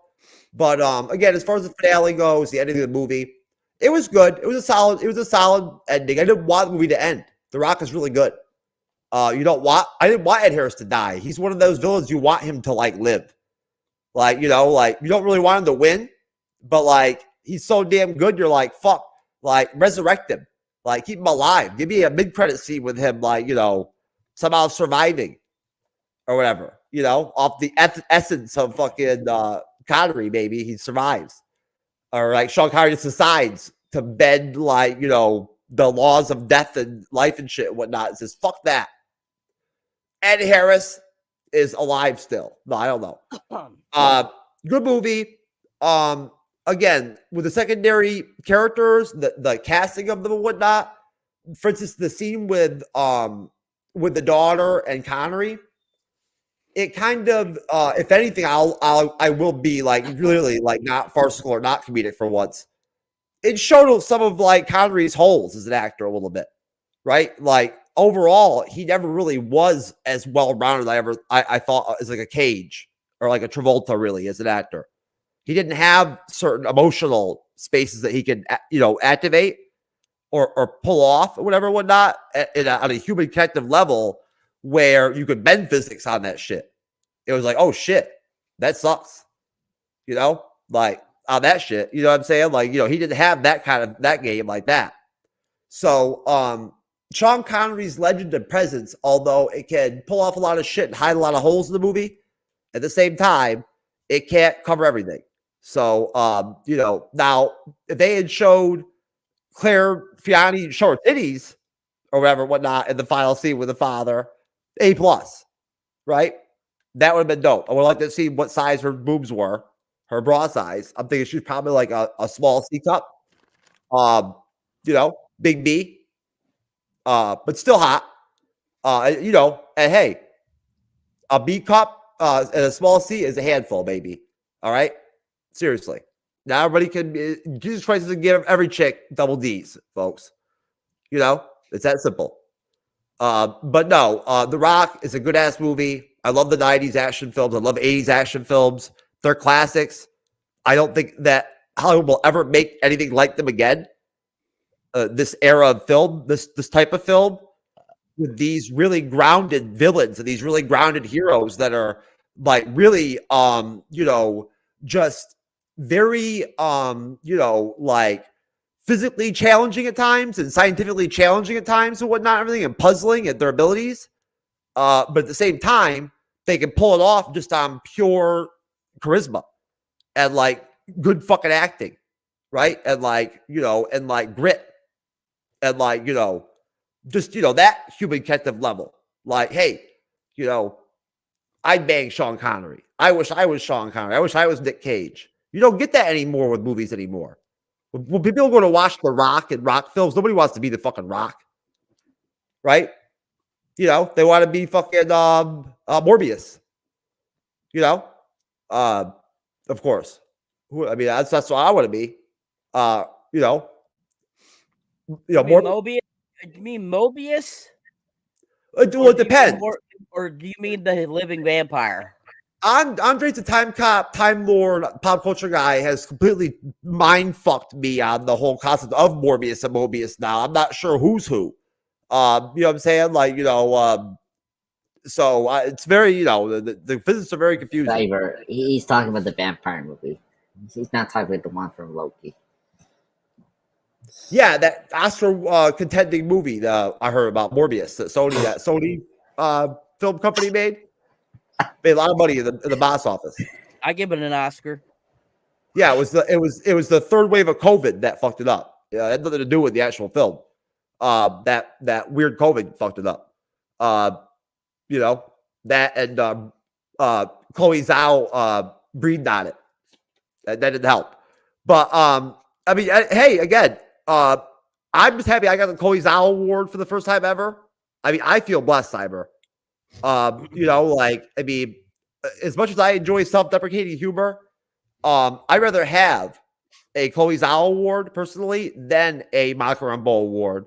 Although, I'll take a Danny award too, as well, sir. If I can give myself one for my performance of the panel tonight, I think I deserve a Danny.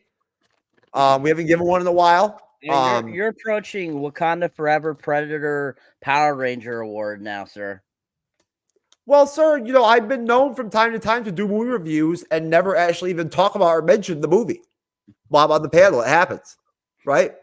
And somehow it works. I don't know. It's like Sean Connery must have, you know, I don't know. It got in me or something. Or whatever. I got some of that energy, baby. You know, that Echo Sparkling Magic Hands energy or magic, whatever, whatnot got in me to where I can go on the panel, like Time Cop, I can break the 60-minute mark, right? And like talk about shit that has nothing to do with, like, just talk about Sean Connery's long hair, Michael Bean's baby dick and shit and whatnot, everything, and it's all good. Like, nobody hates me, right? Like, I'm not the best guy on the panel, whatever, whatnot. I'm not going to get all the pussy, but I'm okay. Nobody's hating me or nothing. They all respect me. You know, I'm bringing the energy, baby. I'm bringing the love. So there you go. I can make it work and still maintain at least some focus on the movie. Like, mention themes of it, like names of the actors or the director or some shit or the name of the movie. And my contribution, like Andre's a pop culture guy who expands into other universes and shit and whatnot and weaves in movies from other fucking like decades and shit and whatnot. Actors weren't even alive that we were reviewing what he's talking about during his 60-minute contributions. And I'm just like lost. But then again, he is the Time Lord, Time Cop. So, you know, I don't have his physical, you know, physics abilities and whatnot. His long, you know, his John Wayne, Sean Connery, long hair inspired rope magic, elven shit. I don't have all that going. So that's why I get a little confused here and there. I don't have those abilities. But no, overall, 2 okay USAs, and at least 15, not even 10, 15 white vision penises for The Rock. And I'm not even talking about my rating about Sean Connery yet. That's for later. Okay. Well, thank you, sir. That was a great contribution and 10,000 hours over. Great job, sir. All right, Jim. Please lay on us your thoughts, sir, of the end and the music, sir. I'm trying to decide what I talk about first. So the music in this is probably the worst music. You up, baby? He got your ass. The music in this is the absolute worst music I've ever heard in any movie, I think. And I'm a bit of a Hans fan because I think the soundtrack for Dune was brilliant. But this movie, none of the music fit. It was like it was. I think it's the era of it, because when I was watching it, I was just like, this music isn't fitting. They're just kind of walking through a hallway, and it's like da da da da da do da da da da da da do da da da da, and I'm just like, no, dude, it should just be like dum da dum da dum da dum da dum. None of the music fit what was happening at any time in the movie. The writing of this in the last part of the movie just so completely falls apart in Michael Bay universe writing, because, you know, the whole scene with Michael Biehn when his whole crew gets killed is the most ridiculous scene I've ever seen in a movie, because I'm like, who's got a bigger dick here? It's like, you are a complete idiot, and everybody on your team is also a complete idiot, that they would just sit there and start fucking shooting when they have the low ground. Like, anybody that understands, like, they had no choice of surviving any of that. What was the point of them just deciding to commit suicide at that point in the movie? They should have done like Sean Connery, got locked up, and then broke out because, it's The Rock. Apparently everybody can break out. And so, I mean, they didn't have to kill themselves for no apparent reason whatsoever. But this is the lazy writing in action movies that actually really pisses me off, because I'm like, they could have easily wrote it differently, that they didn't have to have that scene, to just have an 80-year-old and a doofus save the planet. The fact that they did that scene annoyed the fuck out of me.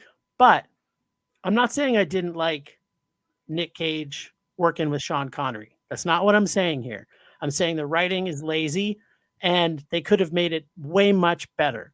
But we got what we got. They had to get Michael Biehn dead. They could have killed him earlier. It would have made me happier, because then I wouldn't have seen that whole scene where he was the most repulsive thing in the movie. But yet, it was very satisfying to watch him die. The scene with Ed Harris, I think, is essential for the movie. I think his death adds a lot of heart to this film. It gives you, like Jeff might say, the rah USA part that people are looking for, is that, you know what? They don't want their government is so terrible. So you have this guy who's fighting the good fight, and that he stays honorable to his cause and to everything right up until the end. So when he dies, it's like, that was the right ending. I think the ending of this movie was also awful. I think the fact that there was no reason why Sean Connery gave, him giving that to Nicolas Cage for him and his pregnant girlfriend / fiance to drive to the thing. And then he has to steal it from a priest, which he chased him out of there, made absolutely no sense. He had no leverage that way. Like Nicholas, if he got caught, he had no leverage then. So by Nick Cage now having this microfilm, I thought they should have just had the two of them wink at each other and walk off in different directions. The ending would have been way better. Adding that whole scene in there was just 3 minutes of wasted footage, and I wish it never happened. So did I like the fact that Nick Cage and Sean Connery kick some ass and punch some dicks? Absolutely. Do I believe any of it to Cyber's point about physics? Absolutely not. There's no way an 80-year-old man could beat the shit out of anybody. And then Nicolas Cage, who has basically no training at anything other than playing with balls, because he's like plays with balls a lot through this movie. But you know what? It was fun because they had great chemistry and it was fun to watch. Okay. Excellent, sir. And just to clarify, Sean Connery is not 80 in this movie. He's 65. I don't know why everyone kept thinking he was 80. He died at 80. 90. He died at 90. 80. No, that doesn't look like an 80-year-old man. Have you looked at the 65 years old these years? Take a closer look, sir. He looks like a 65-year-old man. But yeah, he was 65, people. Isn't 65. Tom Cruise 65? Like, no, he didn't look as good as Tom Cruise. I can tell you that. He turned 62 this year. Plus, also, he's a Scientologist, so they tend up to look better because they don't take all the drugs. He likes boys too sometimes on the side. Maybe, I don't know. Sean Connery, he was a true Scot, and I'm sure he didn't get any plastic surgery or anything. So for being 65 at the time, I think he looked pretty damn good.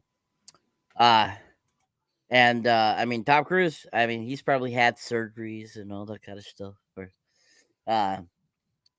yeah, Tom Cruise is still kicking ass, though. He's still kicking ass, people. Anyways, great job, guys. Really great. So we're going to go around and give your ratings, 1 through 10, what you would give this, starting with you, Jeff. I'm going to give the movie a 10 out of 10 because it is a 10 out of 10. I think basically, and in a Sean Connery long hair, Michael Biehn, baby dick, why are you in the movie way? Classic 80s, 90s movies are all a 10 in our heart, right? Like they are. In their own way, they're all a 10. because they're just so fucking like the polar opposite of shit we're watching now, where we're just like going to the theater and like having chicks fall asleep and shit, not getting laid because of movies and shit and whatnot. Like the movies are so bad you don't get laid after your date and shit and whatnot, right? Like, it's fucked up, man. You know what I'm saying? It's hard enough having a baby dick to begin with. Yeah, Then you go to the movies. Because Tom Cruise doesn't know sets. That's why. I mean, then you go to the damn movies and the fucking movie cop blasts you. Chloe Zhao cop blasts you, right? Like, fuck, man. You know what I'm saying? Bad enough you got a baby dick, then the Eternals comes out. You're fucked. So there you go. I mean, as long as it's not the Eternals, it's not Captain Marvel, and it's not, Thor 2, whatever. Basically, it's a 10. Excellent, thank you, Andres. And Sean Connery's in it. Yes, yes, Mr. Sean Connery. Pop culture guy, your rating, sir. Sure. 10 out of 10. A 10 out of 10, Andrea's crying. I'm crying. It's almost over. We should go on another 2 hours of reviewing The Rock. Just how stupid and how funny, how action-packed this film is. That's my review of this film. I just want to address what's my favorite Michael Bay movie is called Ambulance, the 2022 film starring Jake Gyllenhaal.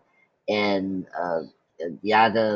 the second, the actor that played Black Manta in the James Bond Aquaman movies. That's my personal favorite Michael Bay film because of my father, me and him watched the film. So, I understand, Jim. I know it's a acquired taste, but it's so much better than like Six Underground, better than all the Transformer films, to be honest. So, but I will give this film a 10 out of 10. So let's move on. I want to hear Cyber's rating of The Rock. Well, The Rock is a personal favorite of mine, so I give it a 10 out of 10 as well. I look for entertainment value in my movies. Writing, physics aren't really something I really care about when I'm watching a film, unless I'm watching a documentary or I'm watching a thing based on reality. That just doesn't bug me. That kind of stuff doesn't bug me. I understand it bugs other people. I know that. It just doesn't bother me. So I appreciate a movie that entertains me. If the movie is well written and it bores the fuck out of me, I'm not gonna like it. So I always look for entertainment value. So that's why I give this a 10 out of 10. Jim, what would you give it, sir? Let me take a guess. 2. No, you're wrong. I actually don't mind this movie. I would give it a 6 out of 10. When I first saw this, when it first came out, I gave it a 10 out of 10 too. I loved this movie when it first came out because back then that's what my understanding of action looked like and what it felt like. It's funny with your comment, Cyber, about, the amount of films that I watch, because I actually review films on a consistent basis for film festivals and things like that. So I watch a ton of movie all the time, and I try and be in cinemas. Like last year, we saw almost 300 films in cinema last year. So we are pretty big cinephiles. And for me, it's more, I don't go to the movies to be entertained. I go to the cinemas to see movies to grow as a person. So for me, that's the difference. I was in a place where I would go for escapism and things like that. And I get it. Like everybody's got a reason to go see a film. As long as people are seeing movies in cinemas, it makes me happy because I don't ever want them to close, because I think this is another one of those movies that should be seen on a big screen and have the whole popcorn experience watching this action. It's nonstop. The action in this movie is nonstop from almost start to finish. So if you're looking for an action-packed film, this is a good one to watch. I have real problems with lazy writing. I've seen some pretty good action films that I would give 10s out of 10 to, and where the writing is really cleverly written and entertains me as well. So I did like this movie. I liked seeing Connery, and and Cage together. And I'm not a Buddy anything fan of any of that. Like when Andreas was talking about it, it's like that's one of my least favorite films is Buddy films. Just like they're so predictable and boring for me. But this I enjoyed. I thought they had good chemistry. So yeah, I liked it. I didn't love it. I liked it. So what would you say is a well-written film? A well-written film, or like a well-written action film? I thought Bullet Train was very well written creatively, and the action was nonstop. I thought Nobody is probably one of the best action films from the last 5-10 years. I do like the John Wick series. I think 1, 2, and 3 all well written and not conveniently placed. The action seems real. Yeah, I was gonna say I love John Wick. They're probably the best action, like one of the best action films of this decade we had, which is great. And they deliver really great, clever writing, expanding the universe, and really make good, like cohesive action scenes. Because we were during the Taken action scenes, which was so horrible with the editing and the choppy. Like if you see Taken 3 with freaking Lee Nielsen have to climb up the fence, and you see multiple edit cuts, it's like, oh my god, because he's so old and he can't climb up a freaking ladder. Those I know. Taken films are brutally bad. Yeah, I agree. Like, I mean, I don't want to compare this to Sean Connery, but like at least Sean Connery's double, like you can at least convince, like I can at least see possibility that is Sean Connery at the moment. The shape looks like Sean Connery, is what you're saying. Yeah. So no, I agree with you, Jim. I'm like you. I'm a huge film buff, and I don't think The Rock is like top tier action film, but like it's just one of those movies that like just hits you in the right moment, in terms of entertainment. As Cyber say, this is an entertaining film. This does it right compared to other like schlocky action films we get here and there, So yeah. Well, Jim just went up a notch in my book by saying Bullet Train, because I absolutely love fucking Bullet Train. That's like one of my favorite movies of 2022. So he went up a notch in my book, because everyone starts out at 0 in my notch book. Everyone does, because that's just how I am. And so you went up a notch, sir. So good job. So I got all the way to 1, is what you're saying. Exactly. Yes, sir. Yeah, Mr. Nobody, great movie too. Yeah. John Wick's great. Yeah, first 3 the best. 4 I didn't care too much for. I agree on that one. I did not like how they ended it. I thought it was kind of stupid. Agreed. Especially because you get through all you got through, and then all of a sudden you just kill over. Like that was just that to me. That was sloppy writing. But yeah, I'm the same. I go to the movies quite often. I try to get to pretty much every movie, at least one movie a week, in cinemas. And I think last year, I got to maybe 250 or so. Is what my my Letterbox said, because I always keep track. I always do a review on Letterbox, and so yeah, I understand the. I've heard several people mention how that it's almost like art to them, where it proves their life and stuff like that. I get that, and like I always say, each their own. That's great. I just personally, I find, films, the history of films and everything like that, to me, it's just very interesting and entertaining. I like to learn about it, but at the same time, I find it entertaining, and I don't really think that, I think it enriches lives most definitely, to an extent, but at the same time, a lot of the people, I feel, when they first created cinema, a lot of them said that I was doing this for entertainment value. They wanted people to enjoy something, to get away from life, like you said. And So that's why I view it more as entertainment than I do as like a building block of my life. You know what I mean? So yeah, I totally get what you're talking about, and I appreciate you expressing that. That was really fun. All right, I don't know where Jeff went. Jesus fucking Christ. But anyways, that concludes that. And of course, what a great panel. Thank you all for being here today. You guys are rocking it. And 100% great job, Jim. Great to have you here. Definitely, hopefully you come back and do another film with us. And basically, if there's anything you like to plug your channel, if you like, once Jeff gets back, he'll pop it up for you there. But of course, people, if you are familiar with of course the MCU's Bleeding Edge, you know the pop culture guy, Mr. Andres. You can find him on Facebook and YouTube. You can find me on Facebook, YouTube, Instagram, TikTok, all those great places. And you can find me under Cyberneticshark. And tell us a little bit about Film Rage, Jim. What do you guys mostly do? Like, give us a little, like, kind of like a brief history.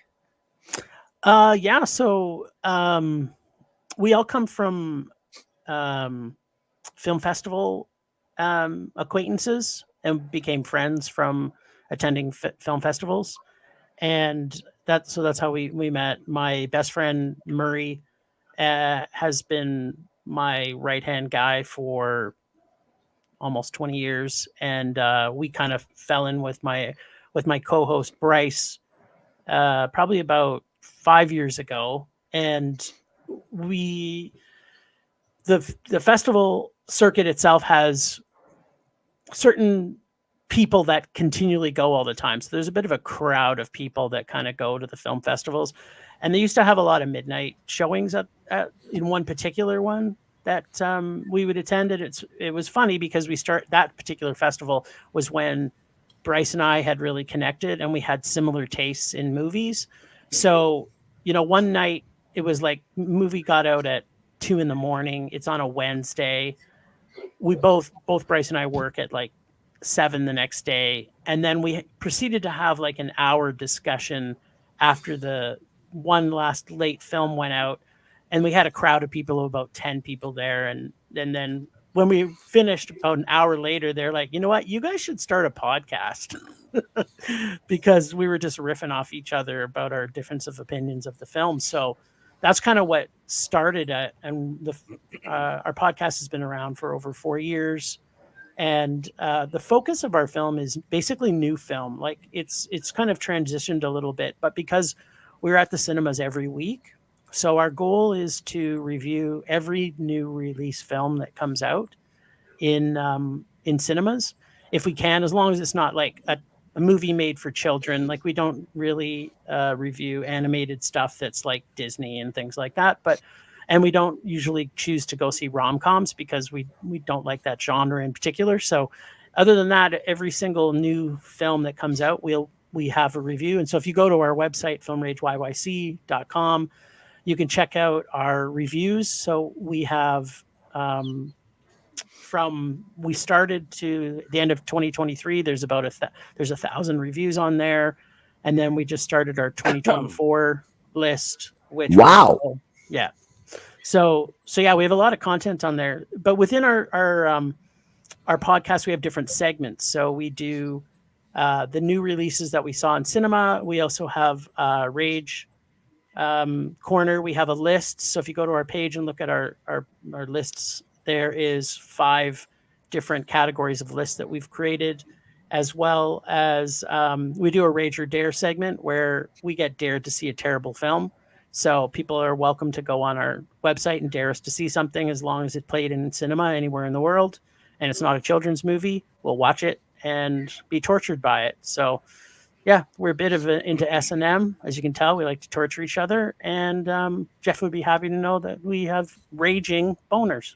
So yeah, that's us. Awesome. Thank you.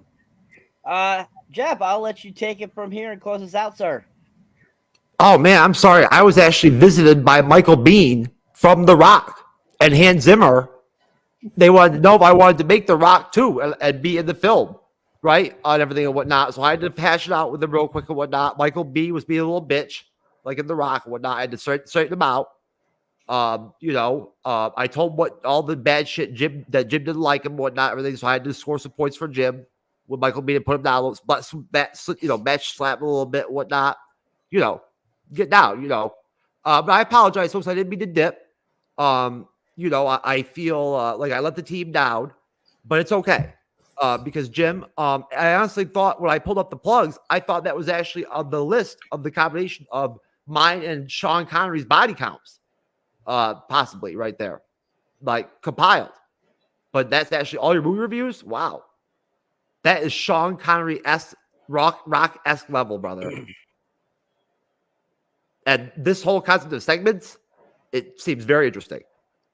We should be inside. We're going to talk about it after the show. I like it.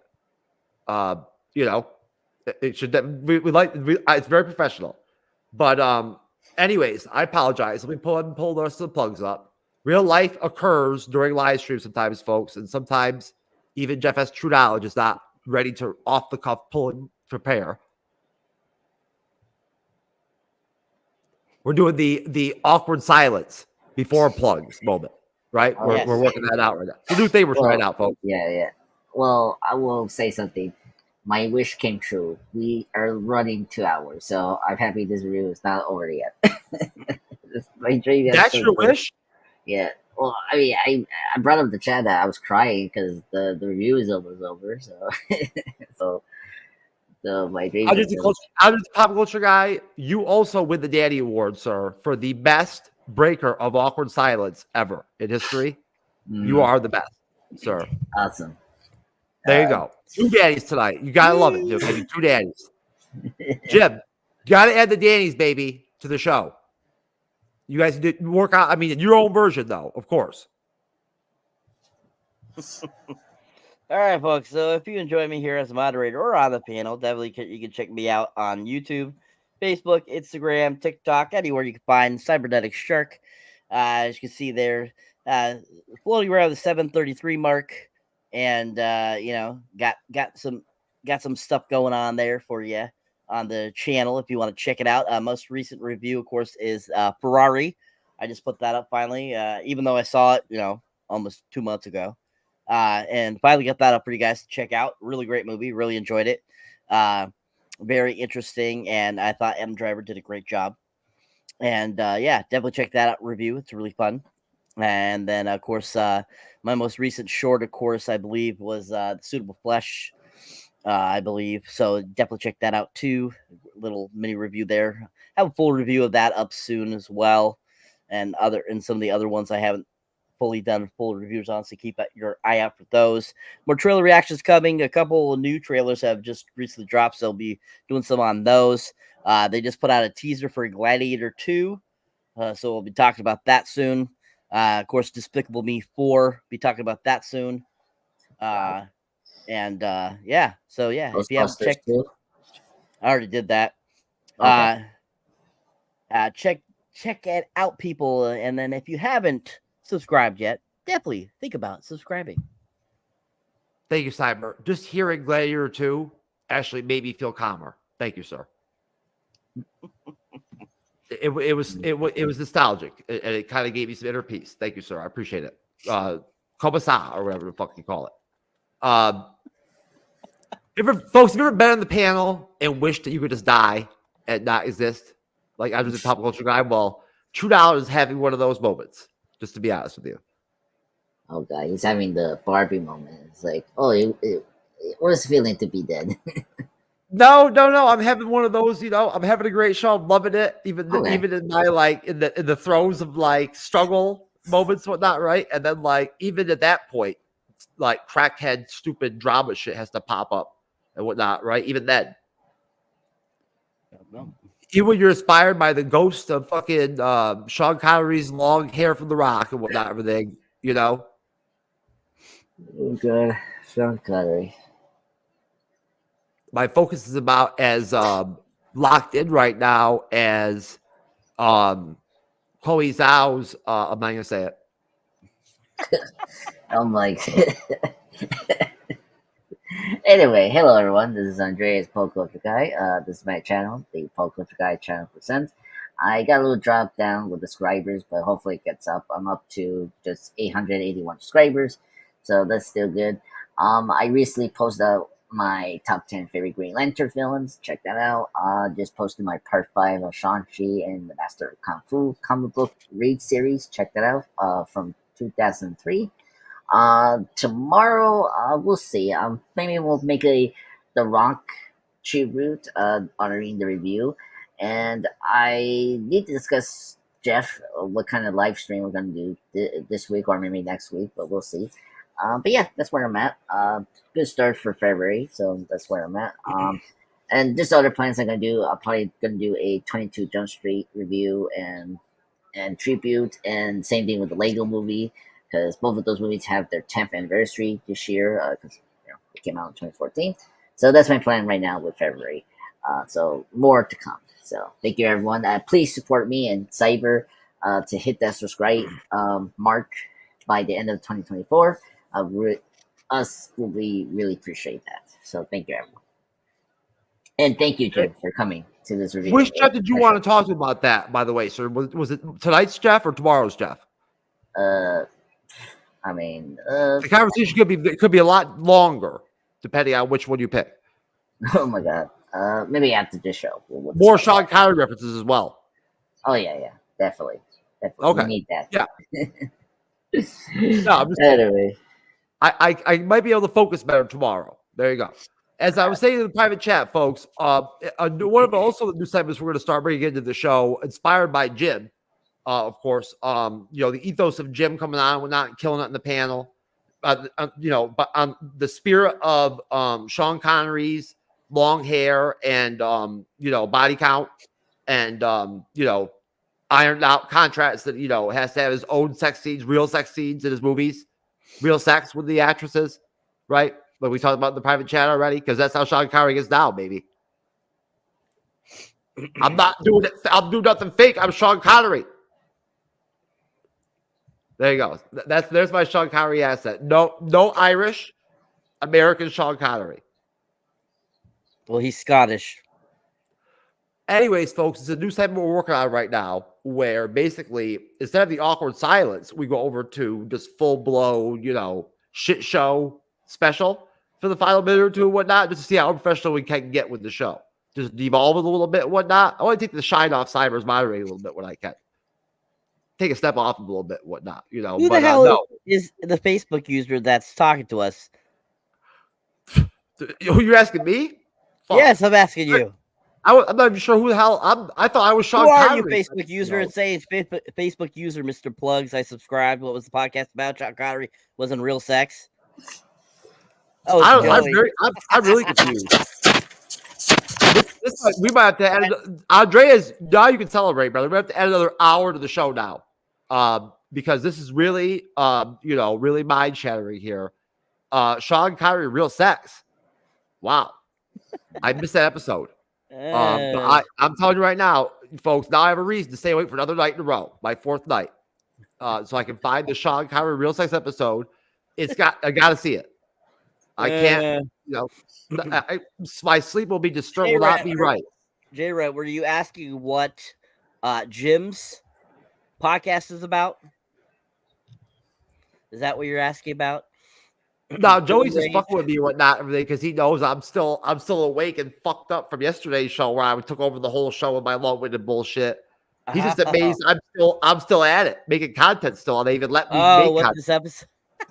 It was the Rock review. He's like, holy fuck, Jeff Ashley still is in content creation? Jesus Christ. There you go. Yeah, I'm still here, brother. I made it. Woo!